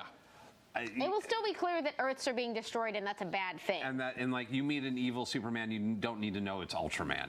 Yeah. It's an evil Superman. It's an evil Yeah. Superman, yeah. You don't need to know his And backstory. he will helpfully dialogue how weird it is that they've spent their lives dominating this planet, but now they are desperately trying to save it. Like, he's going to go ahead and say that out loud. Yeah, and the guy it's in cool. the guy in the owl suit is Batman. Yeah, you'll figure that out. Yeah. Yeah. The guy in the green is a Green Lantern, even though he calls himself Power Ray. Power Yeah, Ring. and you have worst the name. benefit of the internet. Like one of the things that you might do is just jump on like Crisis on Infinite Earths Wikipedia, read the plot summary, and then go read it. Like That's you'll- actually not a bad You'll get idea. spoilers, but you'll have a better understanding of the basic plot And- layout. And like if you see a character's name who's like, I don't know who that is, go look it up. You give yourself like an hour of like preamble before Or you like read it. an but issue and then like just mark when you want to look somebody up because you're kind of curious. Yeah. I like who's that guy with the who's, sounded who's almost that like lady Kermit. with the headband? You sounded almost like I Kermit. know. Oh, Why does she who's look that like guy? Superman? Oh, I don't. Who's that guy? I don't know. Are you talking about Supergirl? Yeah. Aw. Supergirl. Well, because it is like one of the main, most iconic images. If we want to. Basically, spoilers for one of the most famous images of all time. There's no way you're Yeah. going to avoid it, so we're just showing it to you. Yeah. Is this image of Superman Let me try to holding get this height better. his and like If we can- sadly we don't have the monitors working on the level that I would like, or I could show you the like hundreds of times this cover has been imitated at both Marvel and DC. This is such an iconic image that it has been issues of the X-Men, like most recently a Doom Patrol cover. Well, even the death of Superman has like Lois holding him and crying out. Like it's a different pose, but it's the same sort of emotion. Well, because it's also just playing reversed. on the Pietà and Yeah. like tons of other pre-existing imagery of grief. And my favorite though is seeing cosplayers do this. Yes. I actually I believe saw. somebody did it with George Perez at some point. Yes. I might be making yes. that up. Is that a no, real I thing? saw that. I saw that. That was a thing. It was amazing. Bless him. Oh my God, that's amazing. I saw some cosplayers once as that cover. Yeah. Like they had the tattered outfits and everything. I was just like, oh my God, you're specifically that. That's beautiful. awesome. God, I love comic And there fans so are much. little moments like very early on. Batman comes across a time traveling Flash. If you saw the Batman vs Superman movie, you got that like very like oh, it's not too late, you know.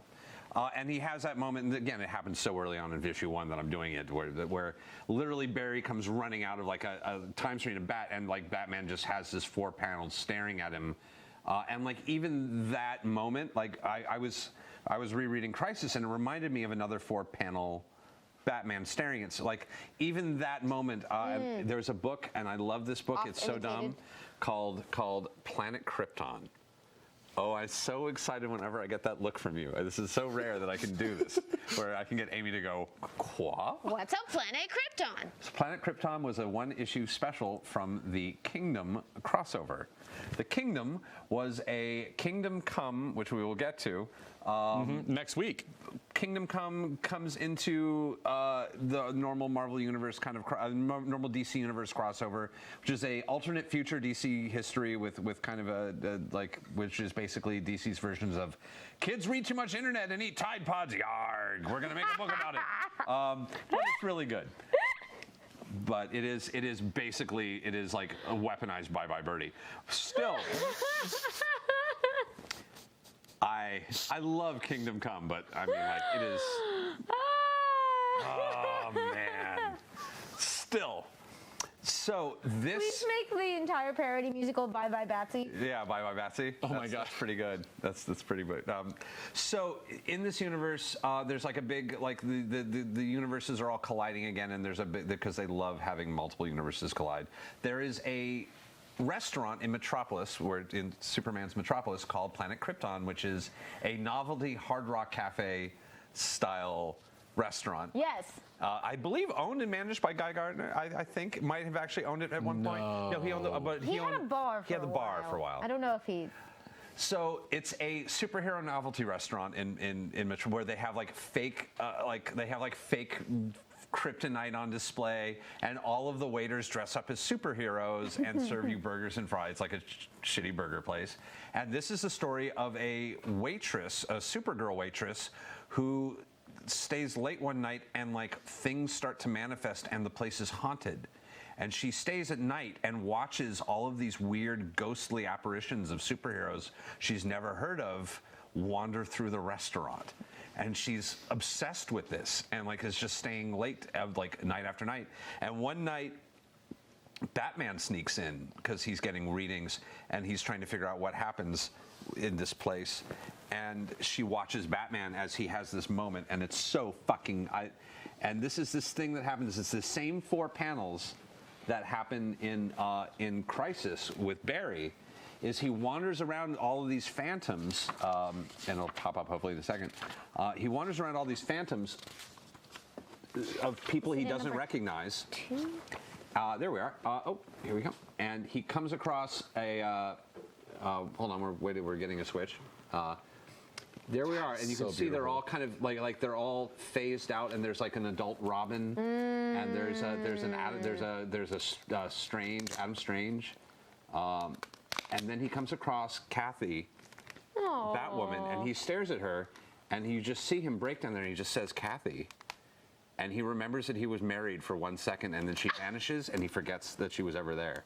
He has this momentary recognition of his wife that was erased from continuity. I forgot they were ever married. And it broke my fucking heart. Oh my God. When were they married? I don't remember him being married to Earth Batwoman. Herbita. I can find the Earth. There's one of the multiple Earths was a married Batman. Batman married Batwoman. I mean, there's one where he marries Catwoman and they have One where he's married Huntress. Catwoman and they have Huntress. There's another one. There's like, oh my God, there are so many. There are so many Earths. I thought it would be fun, literally, to like scroll and hit stop and find a random one.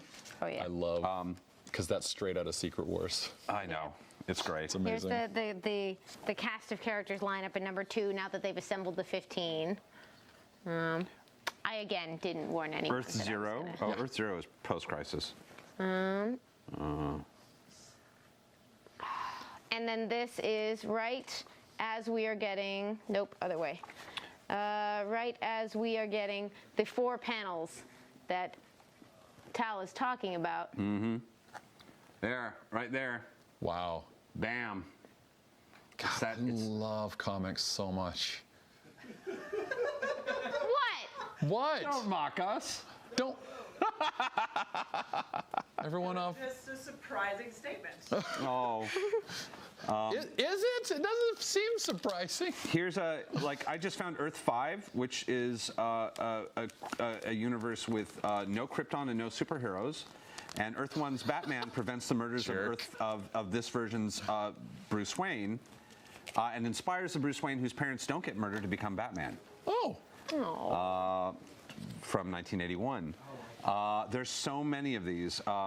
Earth 11, home to Tin, the name of a robot after a nuclear war devastated. Rin Tin Tin? Just Tin. Tin the robot from a nuclear war devastated Earth they had a nuclear war in 1966 and everyone's dead. Yeah. Teen Titans Spotlight number 11, 1987. Yeah. Here's Earth 14, where Wait, all why the were they precautions. doing in 1987 new story spotlighting a pre-crisis Earth? There we are. Okay. I keep know. going. Sorry. I know, it's weird. Earth 14 pre-crisis New Gods, where all the pre-crisis non-Kirby Fourth World Tales took place according to speculative text in New Gods 1984 reprint series.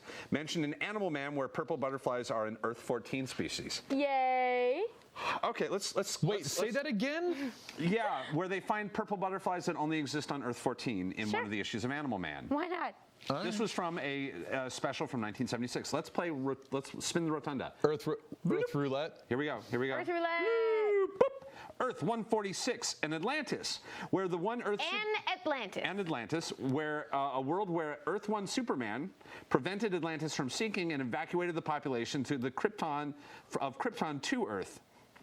What? So he saved Krypton and saved Atlantis and put the people of Krypton on Atlantis? But not their Superman. It was the Earth 1 Superman that Our did Superman. this. Well, it's not no. Earth Prime, Yeah, but the one it that we know as Superman. modern Superman saved another Atlantis. Earth 1 Superman saved the goes to Earth 14. 146. 146, saves that Atlantis. Yeah.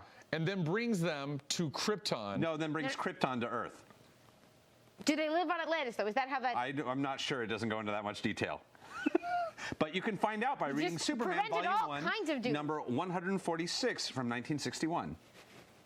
Superman 146. Yeah, we'll tell you exactly what happened there. You know I am what? Is that why they taking called it notes. Earth 146? Yes. Because it was in Superman Makes total 146. sense. This Makes is total the kind of sense. thing that Marv Wolfman was talking about, where he's like, which a Atlantis got nightmare. saved? And what do you mean brought Krypton to Or Earth? which Bizarro universe? Because Is in it Earth Zero? 1961, they did not think you would care if that stuff was still true next month, because the idea was as long as it's a good story. And this is the ultimate shifting dial of comics, because both are true.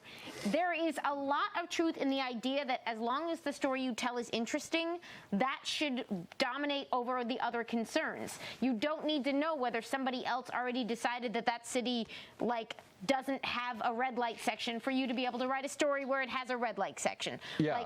But on the other end, if you blow up London and then next month somebody reads a Hellblazer story where London is fine, they're like, okay, but what am I did it? supposed to know? I'm I frustrated. read Here is an Earth 238. Is a world where everything, including printed media, is a mirror image of Earth 1. What? From Action Comics 238. Wow. I 238, read okay. I read somewhere that stories like this and the mainlining of continuity was a reaction to the direct market and the birth of comic book shops, because different kind of fans had different kinds of demands in their storytelling, and that was starting to be recognized in the 80s. Partly, like, take it a bit more seriously and work for consistency, because we are paying attention. Like, the ability to, like, the rise of the direct market made it more likely that you could predictably get access to consecutive issues, which made it easier to follow. But the things sort of happen in tandem. Like, the generation of creators who grew up as fans and then went into the business happened in, like, the late 60s, early 70s was really starting to happen. And the direct market sort of like began in the 70s, but it's by the early 80s that it's really taken off. Yeah. So I guess the things supported each other, but I'm not sure how to say like what I wouldn't the say it's a causal link direct was. cause. Life Causation is too isn't correlated complicated for that, but yeah. What's that? Life is too complicated for direct cause. But like the direct market did start, from what I was reading, like it did kind of create a different market in some ways, which creates a different demand from the storytellers. So a really interesting thing I noticed in these is that this is a period of time where comic book fandom is blossoming in a certain sense, where like I think this one doesn't have any ads, but there's ads in later issues of Crisis, and this is a point where about half of the ads in the issues are for people saying, I live in Texas and I've got 10,000 comics and I'll send you a list of them and I'm looking to sell. Like they're just Oh, basically whoa. like bulletin boards for folks who don't have internet shows yet, and there aren't that Whoa. many not internet trading things Yeah. to go to. No, there's no eBay, and it's difficult to cart all your stuff around the country. So you've just got like fully half the ads in some of these are for people inventing, collecting, and trading with each other as they go. And there is also a letter that says something about like when they're apologizing for not having any letters in number 3, he notes, and this was just fascinating to me, he notes that like the 3rd issue was going to come out like there were only 4 days between the 3rd issue coming out and the letters column needing to be done, or the 1st issue coming out and the 3rd issue's letter column needing to be done. So instead of having feedback, they would have to do it in the next one. But he offhandedly mentions that it's like, yeah, the issue will have only been in the direct market in shops for 4 days, and the newsstands aren't going to get it for 3 weeks. So there was a period of time where everybody was reading this obsessively, but anybody buying it on a newsstand was getting it a month late because everything was just haphazard and random. And like, how did people live? How did you live, comic fans of the 80s? No one was alive back then. I found another Earth. I'm excited by. More Earth. Earth 353. What's 353? It's an Earth where Kal-El, where Superman was adopted by Thomas and Martha Wayne after becoming Superman and marrying Barbara Gordon. What? Is that Action Comics 353? That is Superman Volume 1, 353. Nice. Rotunda. seeing a pattern Marrying here. Barbara Gordon. Interesting. Was I ship she? it. Yeah, I'd ship that. I don't know. Again, like I found like Earth 2020. These are all. Superman 2020? I'm also trying to stick to only pre-crisis Earths because Sure. these give all of them. So interestingly, even though you've heard us offhandedly mention stories called Infinite Crisis, Final Crisis, and the collection's called Crisis on Multiple Earths, beginning with Crisis on Earth 1 and Earth 2, if you hear a comic book fan say Crisis, or Pre-Crisis, or Post-Crisis, Post-crisis. this is what they're talking about. This is the crisis that people are talking about, and I've just left numbers, and I'm now in Earth A. Wait, what was because Earth 2020? Yeah, Chief is having a crisis trying to keep track of all this. Yeah, welcome to DC Earth continuity. 2020 is a pre-crisis, an Earth with 3 generations of Superman, designated canon and Crisis of Infinite Earths, 2005, from Superman issue 554. What happened in 2005? Nate. It was from the Absolute Edition. Yeah, and it was with 3 generations of Superman. Nice. Here's a pre-crisis. Earth A is for where the Lawless League comes from. Another group of evil versions of Superman, Batman, Flash, Green Lantern. It's Johnny Thunder's evil Earth 1 counterpart created Earth A when he used Johnny's Thunderbolt to alter the origins of the Justice League, replacing them with his own henchmen, whom he granted powers and skills identical to the Justice League's. A stood for alternative since it was an alternative timeline of Earth 1. So it's Earth 3, but Earth 1. It's Isn't Earth Johnny Thunder 3.1. from Earth 2? he was Earth Yes, he's Earth. No, he's Earth. Yeah, he's Earth. He's 2. Earth. Wait. Johnny Is he Thunder. the bad one? He's yeah. Are you thinking Johnny Quick? Probably. No, Johnny Thunder, the Thunderbolt. Who's Say you. Wow, I just got weird and I didn't Yep. explain any of that to any of you. Yeah. There's a kid who has a magic pen that has a genie living in it Yes. that can do anything, who's actually an 11th dimensional imp. I love DC Comics. Comics are amazing. He's a weird kid in a bow tie who has a pen I was with a thinking of magic someone genie in it. completely And different. and his what he Say can you, do say you, say you. is he says his magic word say you, and he's just he's not that bright, but anything he tells his genie to do, the genie will do. Anything. He just has to think of it, and the genie will do it. He's have to be the 7th son of a 7th son of a 7th son, born on the 7th day of a 7th year. in Wow, order that's to use very the power. biblical. Yeah, DC. But it's also it's like Mr. Mxyzptlk. It's one of the 11th dimensional imps that have like control over all reality. It just lives in his pen and has is a purple lightning bolt. Yeah, this is him. Yeah, there he is. No, wait, he looks Johnny to me. Thunder. Is that readying Johnny? another assault. This is Thunderbolt. Yep, there we are. Crisis on Wow. Earth A. Crisis Part on 2. Earth A, you found it. Yeah, it's my this reprint book. Oh my God. Do they just have like evil mustaches? What do they look like? There we go. You can see them later in the. Oh my gosh. Oh man, So I'm here's- so excited. I literally hit a button in Wikipedia. and here you JLA are. issue 38. The Justice Society of Earth 2 and the Lawless League of Earth A. Oh my God, look at Batman's stubble. Look at the stubble on Batman. Oh wow. He's a bad bad Flash Batman. have a mustache? A mustache. Let's see. Man. Yes, he does. Oh my God. Yes, he does. He has a pencil mustache. That's so exciting. John Jones just looks like cranky. He looks like Lex Luthor in there. Superman is blonde, which is clearly a problem. I don't know what that's about. So yeah, You're right, Amy. Thank you. Oh man. So here is Oh, that's an angry Green Lantern. Superman. That's not Superman. Don't believe what you see. Nothing in the story is what it seems to be. Every page will surprise and thrill you. And that's a blonde Superman being punched by Dr. Fate. Like what?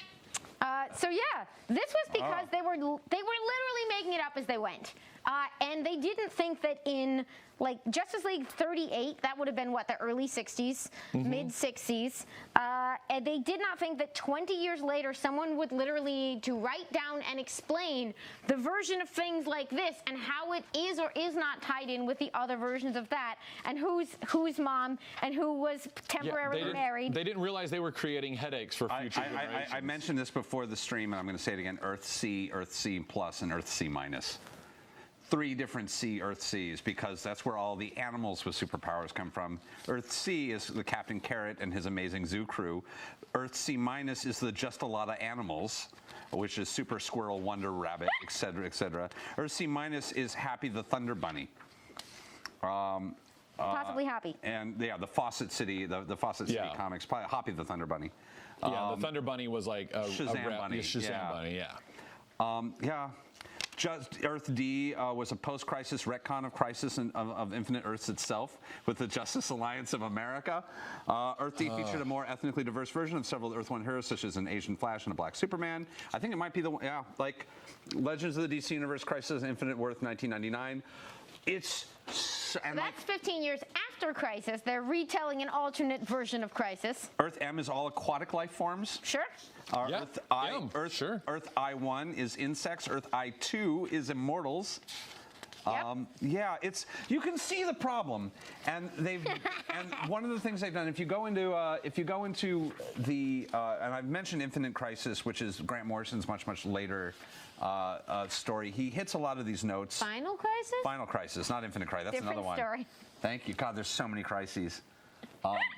He creates a mythology for the monitors, which I really enjoy, and a reason why there's only 52 Earths, and they have this giant like Whirligog clockwork of all 52 Earths interacting, and a map of where. So at what point did they establish that there were 52 of them? Because Crisis. Spoilers for Crisis on Infinite Earths. At the end of it, there's one version of things. One Earth for like a day. Does not last long. For like a day. Because you still need to figure out how Superboy can be with the Legion, and everything's confusing. Time punching. So eventually, things splinter back out again.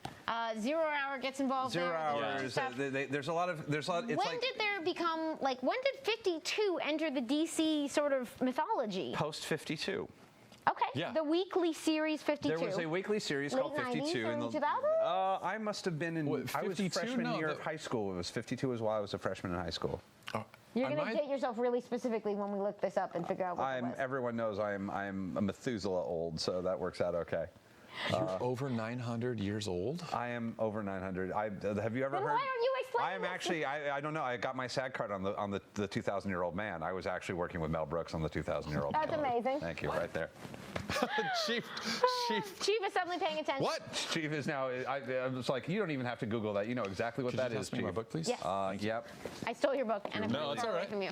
I bet that has not aged well, but it was a great radio play. Anyway. It's 52 is a series of 52, a weekly book detailing kind of a weird existential crisis the DC Universe was having. Well, they did a thing where they jumped forward in time a year, and then they went back and filled in what had happened during that year. But how, if they didn't already have their obsession with the number 52, then how did they hit on this as a strategy? They wanted to see if they could pull off a weekly book. Okay. Was the original 52, and then there was a big crunch.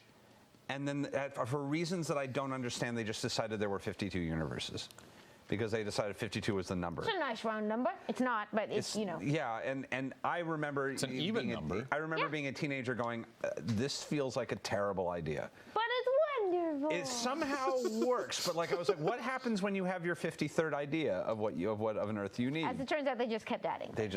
Yeah, there's actually still a few blanks. Actually, there's still the 52 has not filled. There is a multiverse map. There's a book called Multiversity. Yeah. Yes. That I'm a big fan of. But they have now added to that multiversity, which was supposed to catalog everything. They've got the dark multiverse, courtesy of Dark Knight's man. Metal, and That's the right. coffee stain on the map of the multiverse that is the young animal. The young animal coffee stain is so great.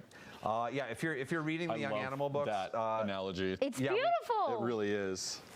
so I guess it's topic time. I guess it's a sort of, I mean, like we'll do a final wrap up, but I guess there is a natural expansion and contraction in these stories, but it's always Superman in a, I mean, like there are things about these characters that are perennial, and then details that are constant, much like real history, details that are constantly in flux. If anybody is a historical reenactor, you know one of the things that you learn doing that is that for as imaginative and for all the infinite possibility of the future, the past is even more in flux, and what we decide is the absolute truth of what happened before us is just as malleable and strange as anything that could come before us. Our decisions on I what... have follow-up questions. Oh yeah, no, I mean like we can decide what the past means and change our ideas of what it means all the time, especially once no one was there anymore.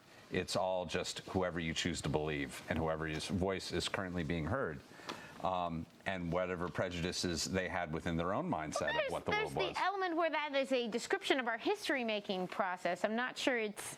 Things happen, but then our relation to them shifts quickly. Yeah? And perpetually. I'd see that, yes, certainly. And is always colored by who we are. So history is written by the monitors. History what he's is saying. written by the monitors. All right. You are Are we ready? We've got 10 minutes.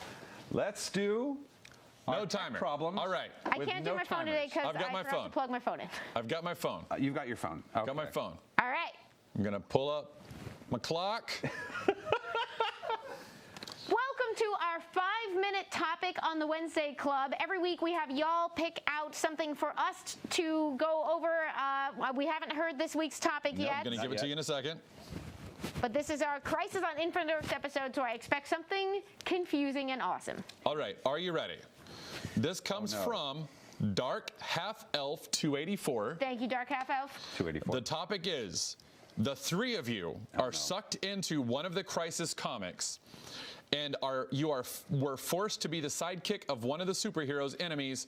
Who do you think you would have been stuck with, and why? One of the superheroes' enemies? Enemies, like a villain. You're with a villain.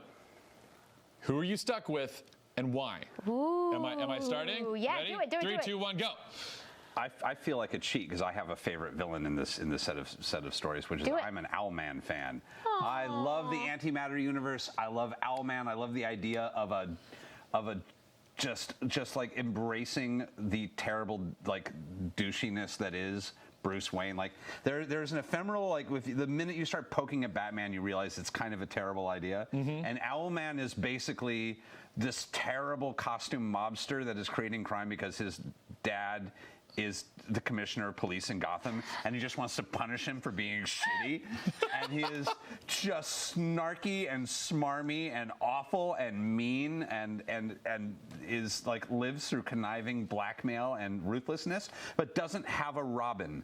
And I'm trying to imagine that like Owlman always needed a Robin. Clearly needed a Robin. And would it be Owlman and Hawk, or I suppose, or maybe I'm trying to think of like a good Owlman and his pellet. Sparrow. and Sparrow. And the and Sparrow. and the Owlman and Sparrow, Red pellet, Sparrow. owl pellet. I'm not doing pellet. Pellet, be the owl pellet. He You could can be have the a pellet. he could have a belt of special pellet bombs. Yeah. Yeah. So You've Owlman been hit with an owl pellet. is, of course, a member of the crime syndicate. I love the antimatter universe. They're fun. I think I would somehow, I would end up shadowing Dr. Polaris and just being constantly frustrated by me having forgotten about him and getting reminded that he is the master of magnetism and he is named Polaris, and I would just not be able to unmarvel wire my brain. So I'd be half a beat slow on everything we needed to do together. You also, is this the super evil Dr. Polaris or the other Dr. Polaris that gets made? You mean Dr. Light? Dr. Light. Well, I would absolutely hang out with cranky Dr. Light, who gets created during this series, which is is one of the things that stuck around. Yeah. Because she's fabulous. And Katana in that scene being like, "Did you all forget that I speak Japanese?" It's an amazing moment where everyone's like, "I don't know what she's saying. She's saying something," and Katana's like, "Oh, "Okay, guys, calm down." Okay, calm down. Calm down. Yeah, like literally like sitting in the back with a hand going, guys. So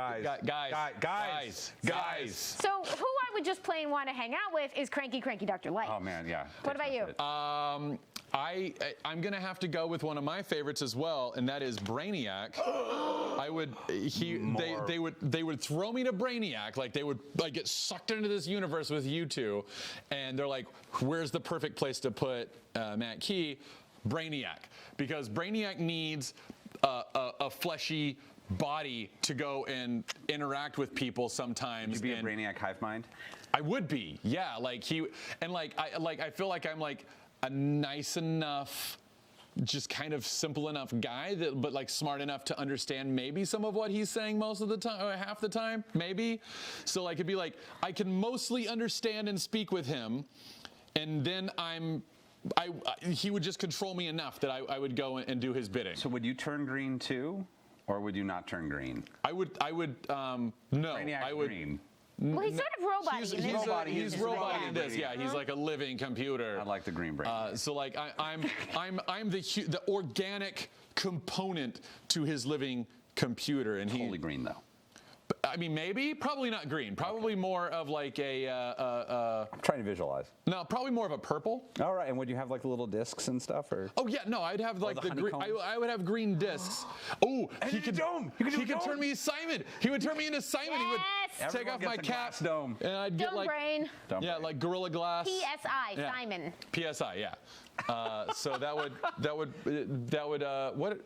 It's. Seeing if you actually started the time. I did. Our It's producer at Liz 4 is minutes, like, Liz. This is ridiculous. How long has this gone on? So now here's the question: How do the three of us get away from our villains and become heroes? Because none of us are going wanting to be villains. Well, we're all don't? trying to save the universe. Yeah. He's gonna All right, so actually go you- bad, so we're screwed. I'm just going to embrace. It's not even going bad. It's just like, it's really, if anything, it's just like waking up in a mood. So it happens. I will somehow, I don't know how I'm going to accomplish it, but I will rescue Barry Allen from the Speed Force, and then we'll just go off and like live happily ever after. Sorry, Iris. Oh, all right. So I'm. But it's Thawne. No, never mind. No, it's like, is it Barry? Is it Thawne? You don't know. Oh yeah. I asked a question that I have no answer to, and we've got 10 seconds left. So Do it. No, I don't know how. Say something. I punched Brainiac. Nice. He doesn't see it coming. He doesn't. And I punch him so hard his head flies off. That's the most Superboy Prime thing you could have possibly ended this on. Which All right, that has been Perfect way to 5 end it. minutes. Thank you for watching. This has been our Wednesday Club one-shot topic, 5-minute topic. I always say the name wrong. Yeah. You can watch us every single Wednesday night, 7 p.m. on the on the Geek and Sundry Twitch. And on Alpha. And on Alpha anytime you want. I'm Matt Key. Amy Dallen. I'm Taliesin Jaffe. And thank you, Dark Half Elf, for that watching. topic. Yeah, thank you, That was Dark Half fabulous. Elf. All right. We've got So, Crisis. the Red Sparrow. That is nice. So yeah. So any final thoughts? Any final minutes. queries while we? Please tweet us your thoughts about Crisis. It is a historically important and truly spectacular piece of pop art. And it certainly, some changes lasted very short amounts of time. Some of them took 25 years to be undone. one or two probably still resound. And the other thing it did was a generation of readers knows what it was like were shaped by this indelibly. It created a language for universal destruction, which is a fascinating thing. Is like we Yeah. actually have a language in comic books of how to describe a universe being torn apart that is used over and over again by multiple companies. Like this set a tone, which Yeah. is really fascinating. Yeah. Well, and event comics, for better or for worse, like maybe the industry learned the wrong lesson, but event comics become a thing from this. You could it probably was- look and see like every single year where more and more event comics were coming. I think it was a thing. fine lesson. I wish they would just learn it less often. It's just like maybe only once Yeah. every 2 years. Yeah, like if Marvel could just like I've got like I never thought I would have event fatigue with Marvel, I'm so confused and turned around on what's going on with them over there that I don't know where to start. Ta-Nehisi Coates is going to write Captain America? I know. Ah! that excites me. There's some cool shit happening in comic books right now like comic books is a weird traumatic place where it's always a mix of the best shit and the weirdest shit and like, what is happening? Shit. Yeah. Yeah. Anyway, we've got 1 minute left. So make sure to send us your letters at the Wednesday Club at geekandsundry.com. Please do. Thank you so much to our letter column for the Daily Wednesday segment. Next week, we have the show we promised you last week. Sorry about that. We've retconned it. Retcon. Yeah, we should do an episode on retcons. Ooh, Brian Compton will be here, and we will be talking about Mark Waid. It's B Comp's favorite writer of all time. Are we using my bad pun, or do we come up with a better title? Wading into Wade? Wading into Wade. I think we're calling it Wading into Wade. Yeah. Mark Waid's a lot of fun. It's going to be, and it's also my favorite Flash, and so I will hopefully be right. Well, no, because I'm a big goober for this stuff, so I'm very Yeah, but B-Comp's a huge fan of Mark Waid, so we'll have him on next week. B-Comp is one of the dudes from Nerdist, so crossing the streams, but we're all friends. Literally crossing the stream. Stay tuned for Weave, and thank you so much. Thank you, guys. Yeah, thank you. We'll see you next week.